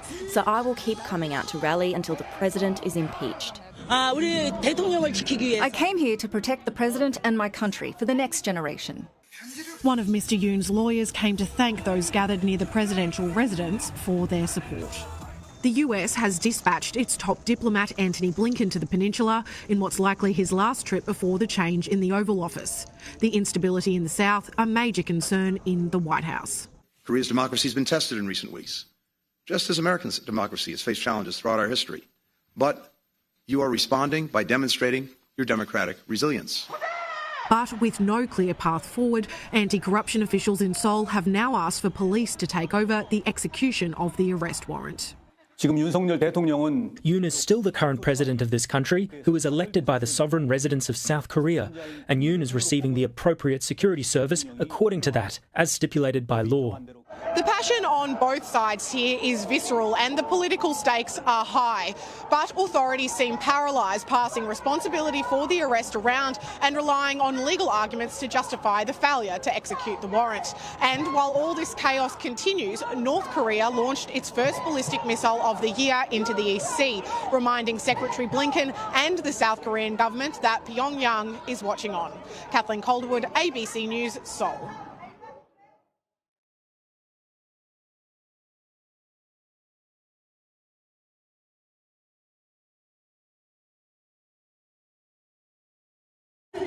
Braving minus temperature. South Korean investigators. Two of the most common groups mentioned in the New Testament are the Pharisees and the Sadducees. And these two groups of Jewish people were opposed to one another and also set in opposition to Jesus in the Gospels. So let's take a look at what they believed and some characteristics of their groups. So the Pharisees were experts on the law, or the Torah. The Torah is the first 5 books of the Old Testament and includes the laws that were given to Moses and given to the people of Israel. Now the Pharisees were experts, and they also believed not only in the law itself, but in the oral law. And the oral law, they believed, was the gift given to Moses for interpreting the law. So the Pharisees not only believed in the letter of the law, they also believed in the importance of interpreting the law. And so, therefore, their focus on the laws made holiness or sanctification possible outside of the temple through following the law. And this is why we have just below the picture of the Pharisee on the left, 2 icons to help remember the characteristics of a Pharisee. One is an image of the Torah on the left, another image of the mouth, to remember that they believed in an oral law, in an interpretation of the laws. And later on, after Jesus died, there was some of the laws and interpretations were written down in important books that were used by Jews for centuries and millennia afterwards, which is why the rabbis of today, the leaders of the Jewish people today, are traced back to the Pharisees. After the temple was destroyed, the Pharisees lived on. In the image of the Pharisee, you can see two important things. One is on the hand of the man is a phylactery, and these were boxes that contained the law, contained writings of the law in little boxes, either strapped to their heads or strapped to their hands. And they also wore blue fringes on their mantle. You can see the little the white garb on his head and around his shoulders. The Sadducees were priests. They were a priestly class, probably traced back to the high priest Zadok. They considered the temple to be required for holiness. So they were followers of the law, and looking at the parts of the law that talked about sacrifice in the temple, that's what they focused on as their path to holiness. Now, one important thing that was clearly stated in the New Testament was their resurrection was, according to them, the resurrection was not going to happen, that there was no afterlife, that there was no resurrection of the dead, which clearly would be opposed by Christians who Jesus was risen from the dead, so Sadducees would have rejected that belief. And they were more upper class. They were associated with the ruling class of the Palestine, of Israel, of the Greeks who were ruling the area. So the two icons to help you remember what they were all about are the image of the temple on the left below the picture, and then an image of a gravestone, and just to remember that they don't believe in the resurrection and they don't believe in an afterlife. So these two groups were actually quite opposed to one another. It probably isn't as clear in the New Testament that they were really rejecting one another in their beliefs. So they were very different in what they believed. Of course, in the left, the Pharisees accepted the law as the path to holiness, and the Sadducees focused on the temple. And of course, when the temple was destroyed in 70 AD, the Sadducees, their path to spirituality was more or less dying away, and which is why the Pharisees were able to live on, and the synagogues were able to be so important in Judaism. So the differences between the two of them are kind of what we talked about already: the interpretation of the Torah versus the Torah alone, resurrection of the dead versus no resurrection, belief in an afterlife for the Pharisees and no afterlife.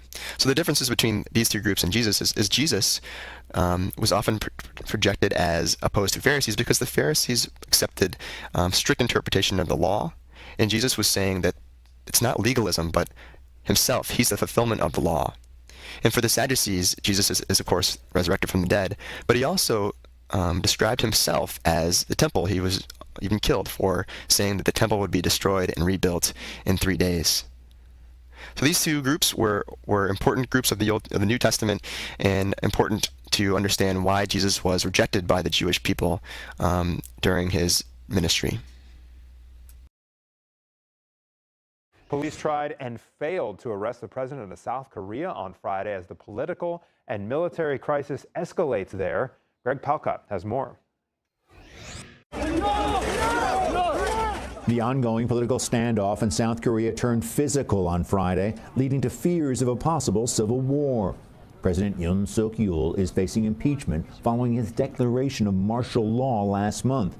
And on Friday morning, some 80 police officers and investigators entered the presidential compound to place him under arrest. But they were met with a human wall of more than 200 soldiers and members of the president's security detail. There were clashes, and police left without detaining the president. On the streets of Seoul, protesters from both sides are making their voices heard. The country is in a state of civil war and anarchy. President Yoon needs to return so he can normalize the country.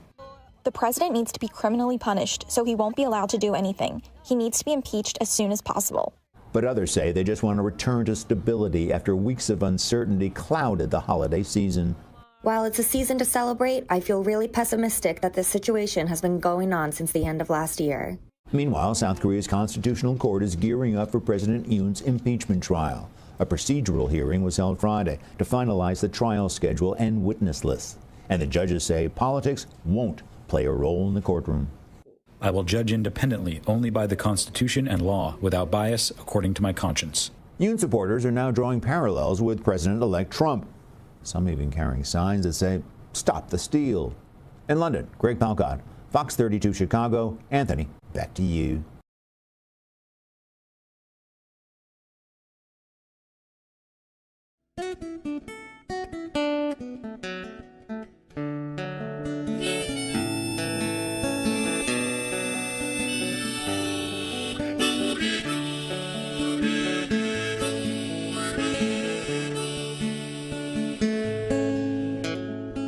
Thinking about back on the days when I was young, walking with my daddy straight into the sun. The feelings I had riding so high there, way up on his shoulders. Life used to be more simple in the land of the free. Now the later it gets, the further I see that even this crazy old world's getting a little bit older. In the city and the things I've seen, not in a million years would you ever believe. Sidewalks are crying for mercy, lonely people in need. There's tall skyscrapers going up each day, blueprints made in the USA, and they're bringing them down in a flash. Foundations agree.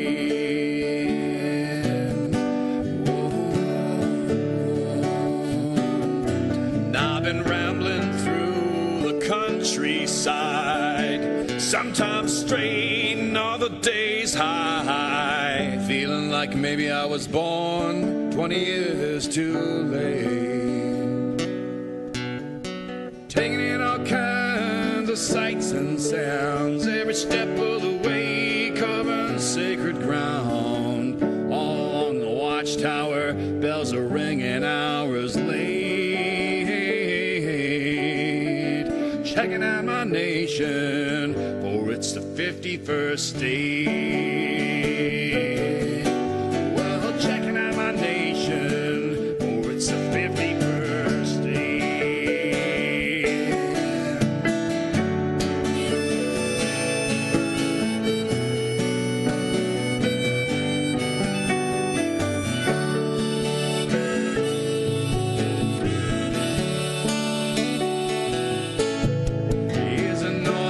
Still the fisherman's dream. Rainbow run through the sparkling streams. The clear cut massacre finally managed to take its toll. Between the winds of change and the sands of time, on the leaves of rain, it ain't all over but the crying. Tell us that old forgotten campfire story struggling. In from out the cold, kickback, you're all easy like. Not even the memory to show. We will wander around through the countryside, shore to shore, river deep, mountain high. It's long been the manifest destiny, the 5440 fade. Taking in all kinds of sights and sounds, canaries in a coal mine covering sacred ground. Folk blues, numbers 2 and 68. Hey, checking out my nation, for it's the 51st state. Hey, just checking out my nation, for it's the 51st state. Check it out.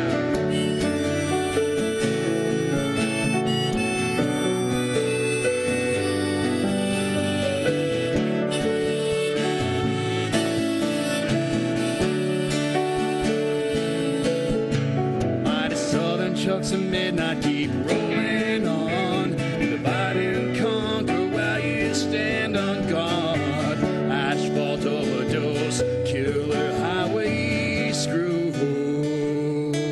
But no, we voted them in to stand and deliver, not to freely sell a nation down a greedy global river. Golden straight jacket imprisonment and its Mexico blue.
website's now defunct and no longer in place. It was quite a project though back in As supporters of the impeached South Korean president gathered in the way of police. Yeah, we got the idea on that. Let's go.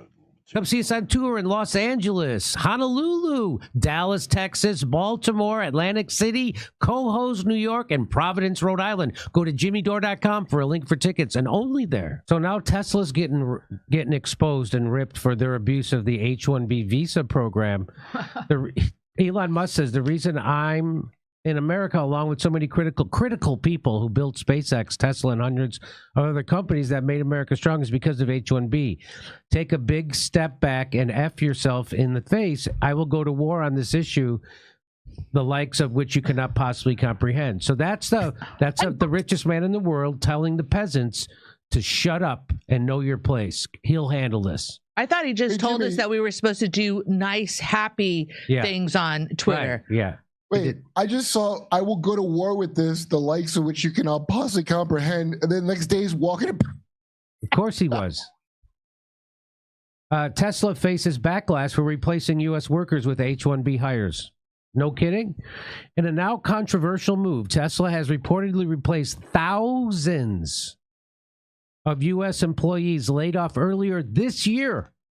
Remember I said in 2023, Tesla, just Tesla, hired 720-something H-1B employees alone, just in 2023. Well, this year they've laid off thousands and then replaced them with foreign workers on H-1B visas. So again, Steve Bannon was correct about this. We were correct. The people who are pushing back against this are correct. This is all BS. This is billionaires, and this is how you do business. You do business by finding the cheapest. Why do you think everything gets outsourced to China and Bangladesh? And why do you think why do you think Boeing outsourced their engineering of their 737 MAX plane, which crashed twice, to $9 an hour engineers? Because that's how business works. They get paid because they're all run by Wall Street. And so the more money they make per quarter, that's how they're evaluated. And nothing matters about long term. They're not in it to make the company better in 5 years. They're in it to make the company better in the next 3 months. And that's all they care about. And so cutting corners, outsourcing jobs, firing, laying up, the whole thing. It's the worst side of capitalism. Well, the airlines aren't profitable. Just those guys get profit. Yes. It's better to run it with no profit. Sparking debates over labor practices and the visa program's role in Americans' job markets. And this is reported by Breitbart. Tesla has reportedly replaced thousands of U.S. employees laid off earlier this year with foreign workers through the H-1B visa. Thousands. They laid them off, got rid of them. Tesla, led by Elon Musk, billionaire, richest man in the world, is under scrutiny following reports that it replaced many laid-off U.S. employees with foreign workers on H-1B visas. This revelation comes as Musk continues to champion the visa program despite backlash from critics who argue it undermines American workers. And who are those critics? Steve Bannon is the loudest critic right now, Steve Bannon. According to Electrek, citing U.S. Department of Labor data and accounts from Tesla employees, the company increased its use of H-1B visas after cutting approximately 15,000 jobs in April of 2024. The layoff, concentrated in Texas and California, affected all departments, including senior engineering roles. I wonder why those Teslas are blowing up. H-1B visas designed to allow U.S. companies to hire foreign workers for specialized occupations are often justified as filling gaps in the domestic labor market. And that's all garbage. We've showed you on this show a million ways a Sunday why that's garbage. However, critics argue the program is being misused to lower labor costs and displace American workers. You know why critics argue that? Because that's what's happening. Reports indicate Tesla filed over 2,000 H-1B visa requests during the layoff period. Wow. accounting for more than 3% of the total visas available nationwide, just for Tesla. Proponents of the H-1B program, including Musk and entrepreneur Vivek Ramaswamy, argue that it addresses skills shortages in specialized fields, particularly technology and engineering. There isn't a shortage. There isn't a shortage. And if there was, Vivek Ramaswamy or Elon would debate Eric Weinstein about this publicly. But they won't. They won't even acknowledge that Eric Weinstein, a super famous STEM tech guy, even offered to do it. They won't even acknowledge it. That's how afraid they are, because they know they're lying. Critics maintain that companies exploit the program to prioritize cost-cutting over retaining qualified American workers. You know why critics say that? Because that's what's happening. The controversy, and I know I'm getting flooded with DMs from people telling me that people who are from India, who are now citizens here, say they can't get hired, but their cousins from India can get hired here. Yeah. Yes. I just said it yesterday, the last show. Why? We have Indians here. Yeah. Like India. The Indians it's not a racial thing. They just don't want them because they're from here. A guy DM'd me to say, hey, as soon as I always apply for jobs and I always get called in because I'm Indian, but as soon as they find out I'm a citizen, they're no longer interested. I'll show you that DM in a minute. You're going to have to do an exaggerated Indian voice to get hired now. If you yes. of Indian descent. So as the debate continues, the controversy over Tesla's labor practices has intensified calls for reforming the H-1B visa program. As the debate continues, Musk's defense of the program and Tesla's reported use highlighted the broad tensions between innovation, suck it, labor rights, and immigration policy. Well, that's like a false choice. You can have innovation, you can also have labor rights, and you can also have a sane immigration policy. You can have all those things. You'd have to like a Sputnik moment, Jimmy? Yeah, like the goddamn commies. They figured that out. Let's listen to this. As someone who administered that H-1B program, it is in bad need of reform. It is a lottery system. It's not based on merit. Now, this is Chad Wolf, former acting secretary, Department of Homeland Security. He's saying the H-1B visa program is effed up. Pay is extremely low, and so you have this concern by many, and I share this concern. They are actually just bringing in foreign labor at a much lower rate and replacing American workers. I don't disagree that we need to continue to attract the best and the brightest. The question is whether that H-1B program, as it's currently existing, as it's currently administered, is the right program to do that, and I don't think it is.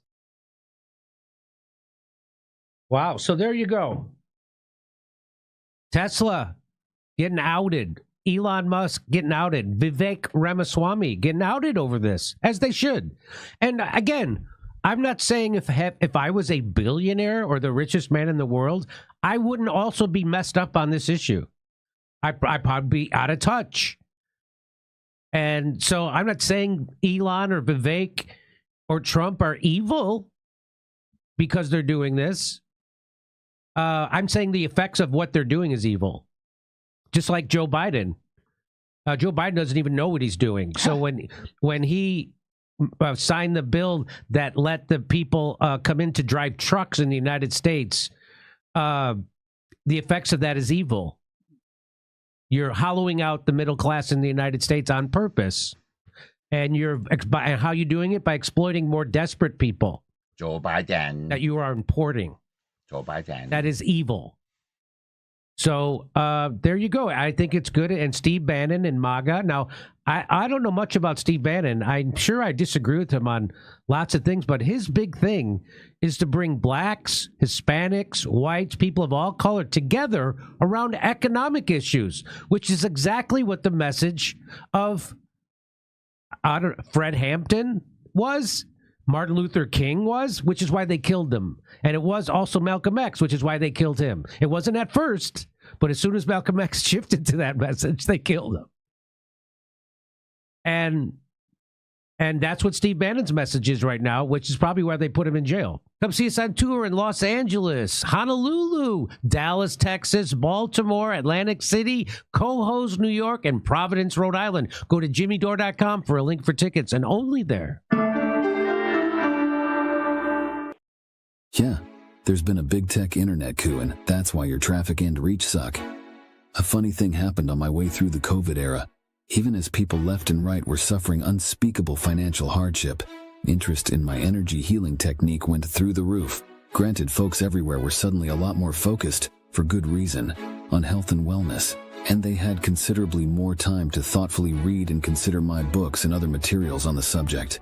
But the uptick in my bottom line was such a dramatic hockey stick, I was simply shocked. And then another funny thing happened on my way out of the COVID era. My work flatlined. Seemingly overnight traffic across all my platforms began falling. For over 2 years, I tried everything I could think of to reach numbers again with my empowering DIY message that we're capable of healing ourselves. Despite being more than a little reticent, I exited my hermit's cave and became more active across social media. I blogged more. I created more videos. I appeared on more podcasts.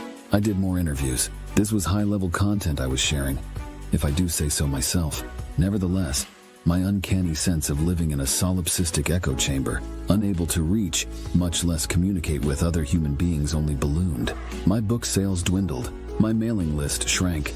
Publication of new books and content, a tried and true strategy for increasing visibility, had only a passing effect. My dream of growing my Substack to a respectable paid membership base slowly turned into a pipe dream. Bottom line, people just didn't seem to care about my work as much as they used to. Or so I thought. I took it personally, I really did, and engaged in all manner of wallowing in self-pity and fear and loathing. But unlike some fair-weather creators, I was also stubborn. I was determined to figure out what mysterious force or forces had set fire to my traffic stream, and if there was anything I could do to remedy the situation. Here's what I eventually painstakingly learned. It took me over a year of research to put all the pieces together. But if you stick with me just a couple more minutes, you may just find some missing pieces to your own success puzzle. The pandemic wasn't simply about establishing social control over our bodies and physical movements. Nor was it just a psyop to turn people against each other through the oldest trick in the psychopathic leadership playbook: divide and conquer. Yes, of course it was about these things. But COVID was also, and perhaps most perniciously, about destroying people's dangerous, to the status quo, ability to connect and organize with each other, not physically or politically, but on the internet. In order to achieve this goal, they, whoever they are, a subject for another time, implemented 5 interconnected strategies via big tech to literally change the functional architecture of the internet. Perhaps the motives were purely financial, greed-based, and certainly big tech, along with, I'd argue, those who secretly own and control it, has grown immeasurably wealthy over the last few years. Still, my instinct tells me there was a more fundamental rationale than money for using COVID as a smokescreen for an online coup: acquisition of more power. In order to stuff their bank accounts and become far more powerful and dangerous than nation-states in the process, they utilized their stooges in big tech to do 5 things. First, starting with Facebook, now Meta, platforms began to severely restrict users' ability to reach their own hard-earned followers. Call it shadow banning or what you will. But the bottom line is that starting just before COVID, suddenly you could post all you wanted, but fewer and fewer of your own followers would even know you were alive. Second, Google in particular began to degrade the effectiveness of SEO, or search engine optimization, a trend that has reached a virtual apotheosis here in 2024, with an overwhelming consensus that discoverability for small businesses and individual voices is now an urban myth. Maybe you'll get lucky and go viral somewhere, and maybe you'll also win the lottery while you're at it. What this scenario means for practical purposes is that when you search today using any of the major engines, all you can find, at least on the lead pages, reads like a Fortune 500 menu of the same old corporatized mind rot so many of us cultural creatives thought we were over and done with years ago. Third, with SEO, including a related waste of time, keywords, fast becoming a relic of an earlier internet, and the search engines having been rigged in favor of big tech, big pharma, big business, etc., they continued their coup of cyberspace by making most of it pay-to-play. Want to reach customers? Forget sharing content with your followers or optimizing your materials with SEO. Now you have to pay the man. In other words, run ads. If this seems like a catch-22, that's only because you're not at the top of the food chain. The system works perfectly well for the apex predators. One problem with ads is that they're hard to run when you're idea-rich but cash-poor. To add insult to injury, some ad venues, notably Amazon, only work well for already established voices. Thus, the rich, as usual, get richer. This is, in my humble opinion, all part of the plan. And no, we're not all in this together. Another issue is that the new online ad interfaces, such as Meta Instagram, seem to have been purposely designed to be as complicated and frustrating as possible, and they keep changing all the time like a magical labyrinth. Could this be because the apex predators want to make it so that only they can afford to hire ad managers to make their campaigns actually work, adding yet another layer of rigging to an already game system? Fortunately, even an indie writer or musician with limited tech skills can make ads work, and work well on a budget, an uplifting subject to which I'll return in future posts about my latest adventures in guerrilla marketing. Fifth and finally, beginning with Communist China's own Trojan horse, TikTok, the last few years have seen the metastasis of algorithm-based models for content curation across the majority of mainstream platforms. This means that on most of today's internet, you, the user, no longer get to decide what content you consume. Since you're not one of the apex predators, your feed is, you guessed it, fed to you. Translated, you're not using, you're being used. Welcome to Animal Farm. The algorithmic model would be the nail in the coffin of free thinking if things stayed this way. Fortunately, the times, as Dylan sang, they are a-changin'. Jack Conte, co-founder of Patreon, has arrived at many similar conclusions relative to the internet coup I've been outlining.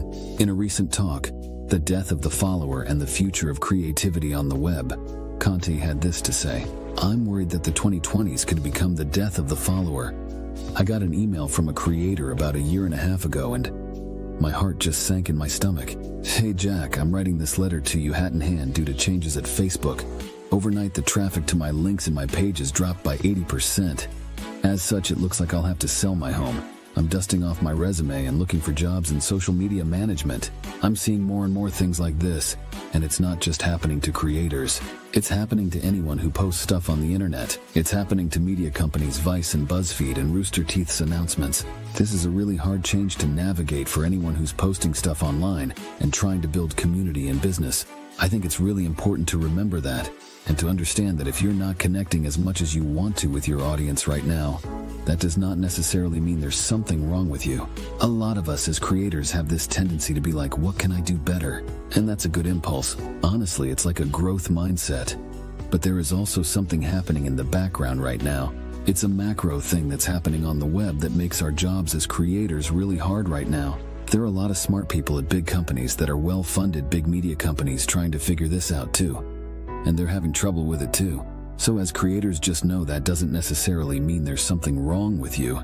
I believe that this problem is the single most important problem that faces creative people today. The weakening of creator communities, our distribution channels to our fans. This is the hardest, most challenging, and most painful issue threatening the present and the future of creativity on the internet. Ultimately, Conte sees the present moment as a reorganization of the internet that, from a creator's perspective, favors the growth of small membership communities of fans and followers like Patreon and Substack. In other words, while the cyber landscape may look bleak right now and artificially skewed in favor of all things big, a sea change is occurring among internet creators that prioritizes many things small, and that sea change is the restorative reconnection between creators and followers, not on the macro, but on the micro level. You're part of this change right here, right now, just by listening to these words. Thanks for being an agent of change, even if you feel small right now. But rest assured, big things are coming. Start your free trial today, SolickmanSubstack.com.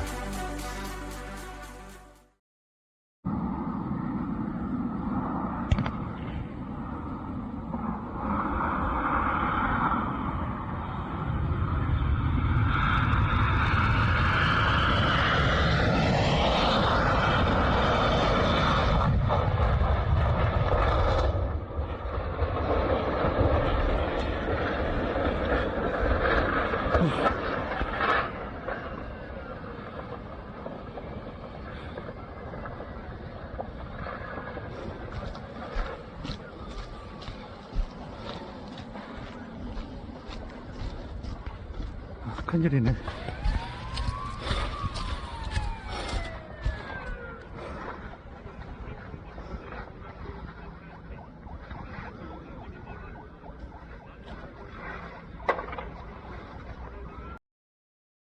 One thing that people need to understand is South Korea is not really a sovereign state. It is a US neo-colony. The United States has operational control over South Korea's military. Yoon Suk-yeol was Washington's man in Seoul. His foreign policy was the exact mirror image of US foreign policy for Asia.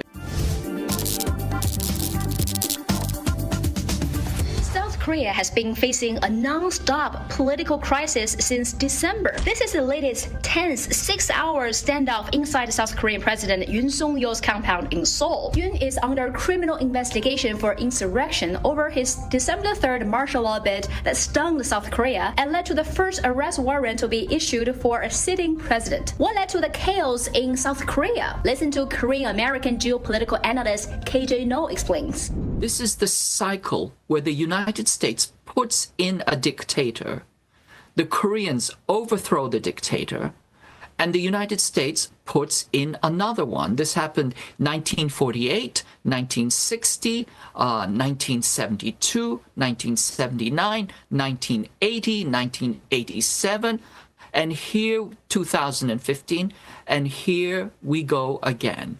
Yoon Suk-yeol was Washington's man in Seoul. Nobody that I know of had any respect for him as a politician. He's a person who had never held elected office in his life until suddenly he became the American favorite because his policy, his foreign policy, was the exact mirror image of U.S. foreign policy for Asia. It was the U.S. Indo-Pacific strategy. It was a direct clone of the U.S. Indo-Pacific strategy. And because of that, Yoon Suk-yeol, who really didn't have experience, background, or even legitimacy, became the president of South Korea.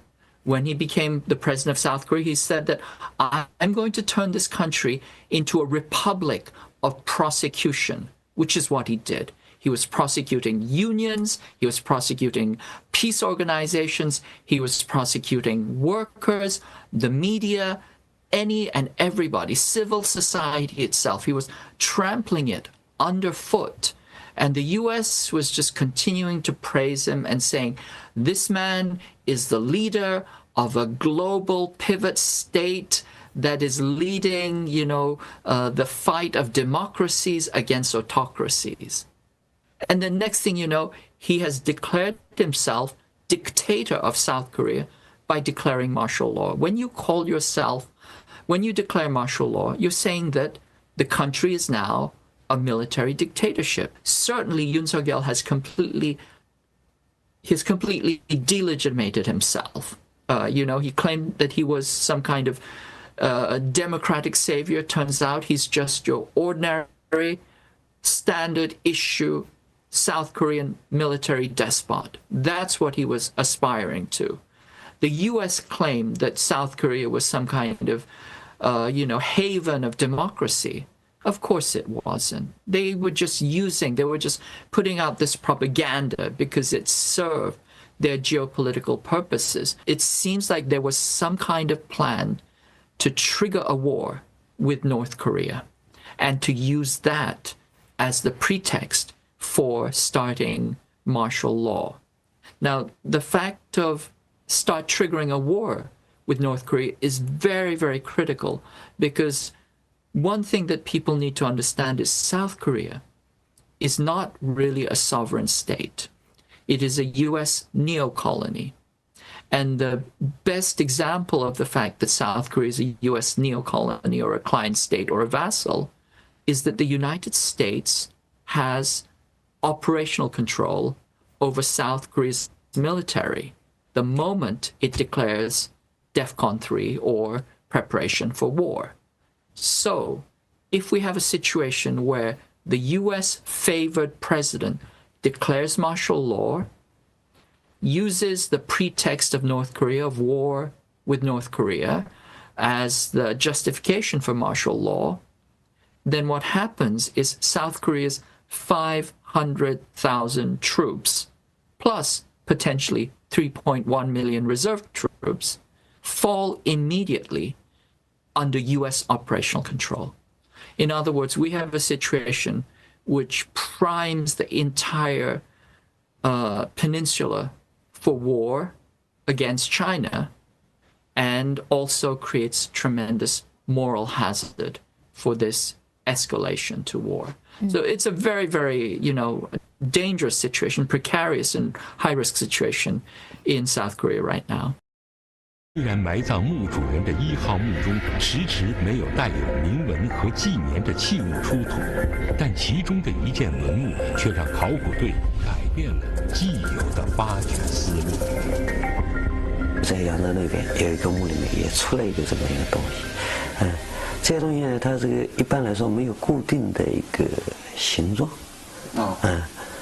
但是一般的研究认为呢，它是一种实用的东西，也就是说，相当于一种，比如说，或者叫还不叫自卫的，因为它出土的是在这个南京的墓里面出的，那么也就是说这个他墓里面出的那个应该是他使用的东西，这个呢就是我们只要把它说到这个地步，大家都应该是很清楚的。这位大墓主人生前的奢靡生活和后宫人数的庞杂，在很多文物上都有所体现。几件同组的出土，让考古队将更多的发掘精力放在了近40座机械陪葬墓和王后墓上。What's happened in Israel is tragic, but what's happening in Gaza now is beyond description. We've lost contact with our family for the past 72 hours. We don't know whether they're alive or not. What's happening to them? We know that their house was demolished. Because the house next door got bombed and their house got bombed. They left, and then after that we don't know what's happening. And the situation just can't continue in that way.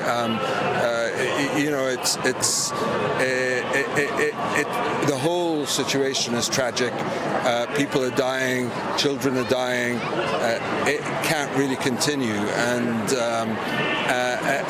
so I'm here to express support. I think it shows the depth of feeling of the British public.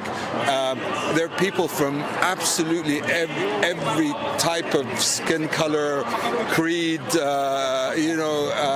political persuasion. It's amazing. I've got a friend who's a British doctor in Gaza at the moment, volunteering in the main hospital in Gaza.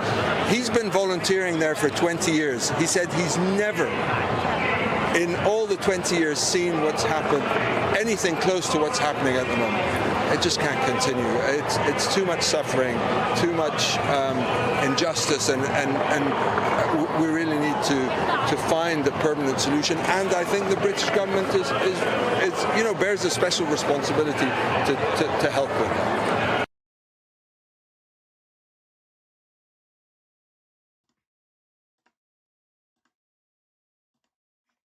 All right, that does it, folks. We have reached the end of the stream. I should have replaced the wallpaper there before kicking off tonight's show. But it is what it is. Still a little bit of the Christmas spirit in our hearts and on our minds. I know, at least as far as we here via the Korean Peninsula are concerned.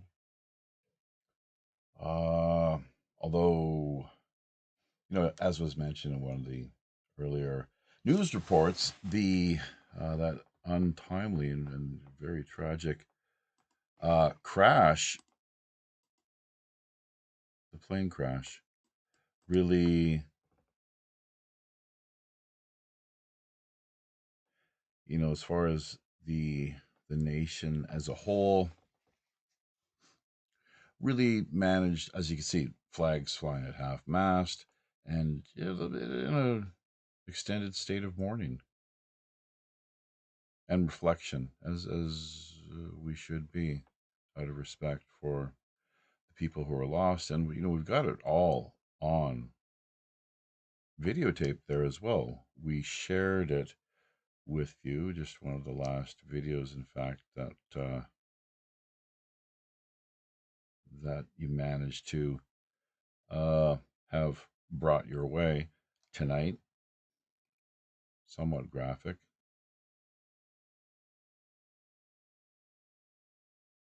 Nothing regarding a bird whatsoever as far as the actual, reason for why the crash itself took place. Other than having to make the emergency landing, maybe. But it seemed as if, once again, the pilot really did a hell of a job. The best that he possibly could. They had nowhere to go. Did they not know? Were they not told, oh, by the way, there is this huge concrete embankment that you'll have to blast on through? You think somebody would have mentioned that. So, but we'll get into this issue presumably and more with the upcoming World Pirate Radio news end of things in, I don't know if it's just the time here. I should have broke it down, I suppose. Thinking maybe 36 hours. Could be something in that range. Tuesday, 11 p.m. Out on the East Coast of the Americas. 8 in the evening as far as the West is concerned. LA, Seattle, Vancouver, Baja. South Korea, of course, Seoul time, 1 p.m. Wednesday is what we're looking at. And we hope to follow it up with a similar time slot, at least, and a show that follows the Friday night feature format. Got something good in the works, possibly dealing with, actually, Trudeau stepping down. Big news, breaking news is what we're hearing here via the chat end of things. So that there was talk of that. It was in the works. And that's what we could be looking at. So I'm going to be jumping on YouTube here right after wrapping the show up and seeing what the major outlets are, what their take on it all actually is. It's about time, though.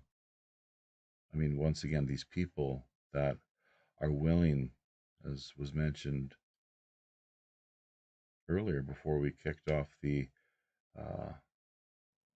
the AV end of things, portion of this week's live stream late night in Korea, that call them what you want. Demagogue, maybe. I have to look that word up. Demagogue. Autocrat. Control freak is too easy, of course, but I suppose they fear the consequences of them losing power and essentially having to answer for their crimes, high crimes and misdemeanors. Not that they ever really do. Not in a material sense. Standpoint of spiritually, cosmic, metaphysical. That's another story altogether, obviously. Let your conscience be your guide. As always, it's long been my motto and policy. And as far as the world of, politics itself is concerned, Nothing more than a spectator, really. Spectator and commentator for the most part. So, what you're to make of it all is entirely up to you, of course, wherever it is that you happen to find yourself based out of and call home. Could be any number of different countries around the world. So, speaking of demagogues, autocrats, plutocrats, how about that? Not quite the world's richest man anymore from the sounds of things, but yeah. Musk, of course, for his part. Yeah. Pretty, I think the word is it ambivalent, on the fence? Very, very wary of the guy. He seems like he could be very dangerous indeed. Very dangerous. There's just, too many reports that have come our way to that effect.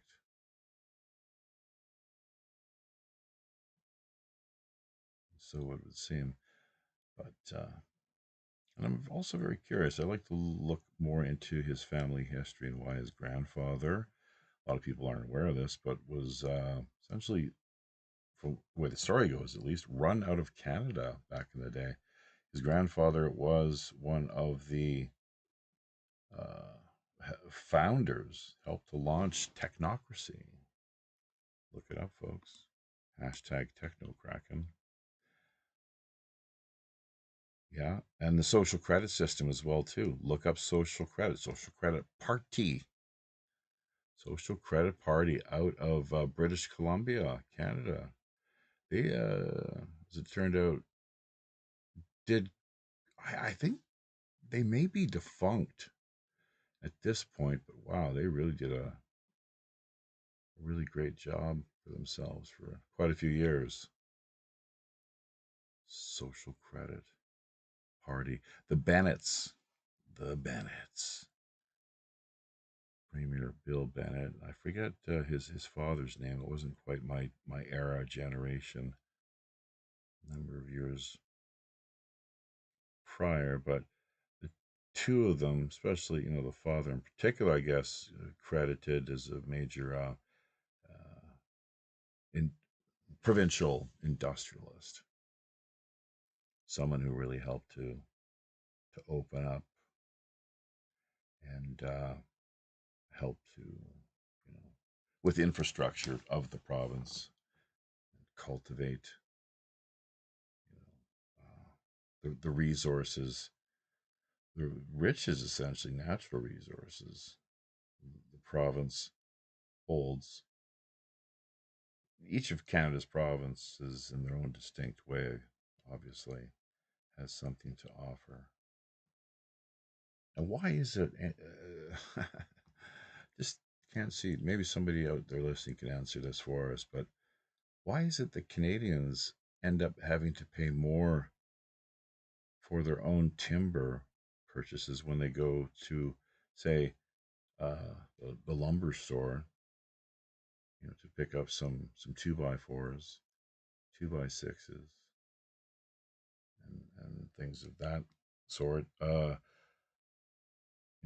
Engage in a little construction, some kind or another.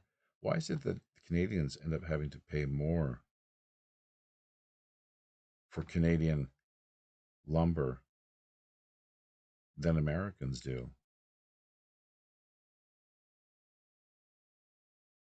And it seems like almost anywhere you go,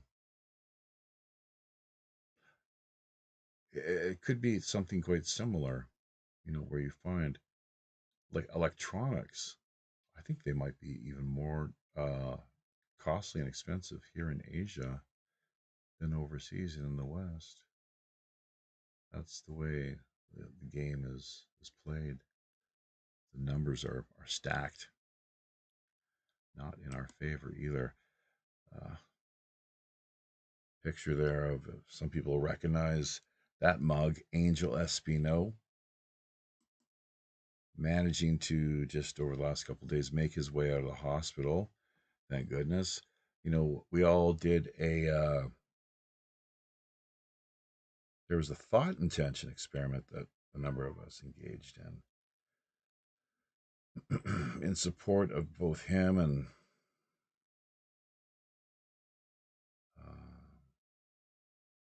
Vinny out of Brooklyn, his mother. So I'm not sure if I'd known that my own mother was in, the sort of really very dire, grave situation that she was, we may have tried to have done something for her at the time too, with the thought intention experiment. So maybe just now say a prayer, positive energy, positive thoughts for Japhy's mother in heaven. The body is say goodbye to that corpse.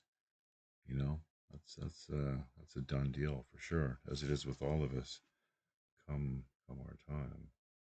So, but the spiritual energy, mind, consciousness, look into the NDE phenomenon, folks. It really is quite something. Very revealing indeed. So, yeah, we'll be back though once again Tuesday, 11 p.m. Eastern Standard Time, in case you didn't catch us the first go around. 8 in the evening via the West Coast, and I believe what we're looking at here, of course, as is typically the case, 1 p.m. in the afternoon, as far as, well, Wednesday as well too, 1 p.m. in the afternoon Wednesday here via the Seoul and Tokyo time zone. So do take note of that.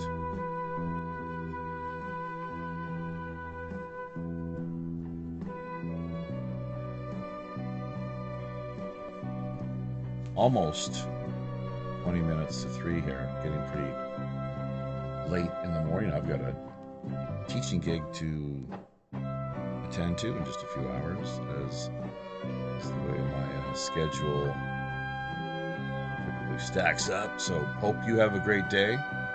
Hope that we meet again. Thank you for everyone who dropped in. Sonia, Just Mac, Joshua, Alan Huckle, we're missing out. Should be acknowledged. Stephanie Wilcox, made in USA Review.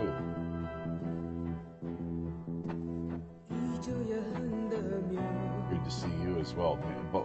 Stephanie, of course, she was a central part of our Operation Secret Santa this year, and still hoping to maybe meet up with her at some point, or have her join us at some stage or another, if she's so willing. Made USA Review has been around a time or two. Good to always connect.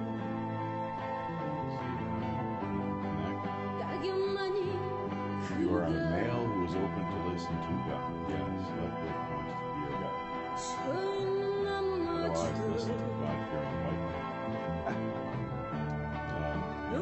I think really all of us, we have a conscience.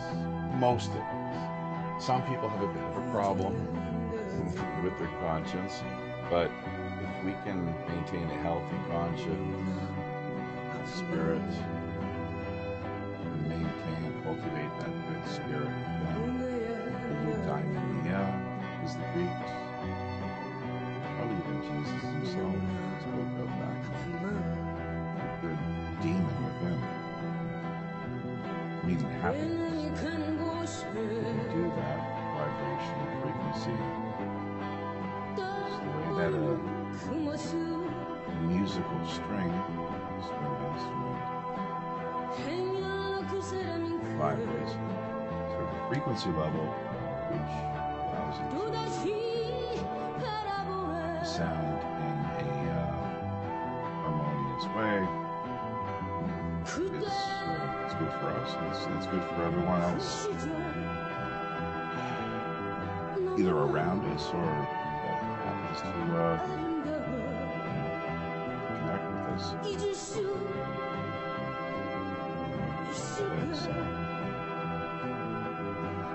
Settle this, of course. Thank you so much once again. WPRPN.com, the website. Pirate One Radio at protonmail.com. Pirate One Radio at protonmail.com. The email address for any PayPal donations, show suggestions, guest ideas, and the like. Check out all the links. Like, comment, share, pass them on to friends, family, and co-workers. Been another great ride. As always, of course. Hope to see everyone again before too long. From the east and to the west and all points in between. Until we meet again, I'm your host, as always, Robin Hood's Chief Communications Officer. Stranger in a strange land, Japhy Ryder. Annyong Haseyo.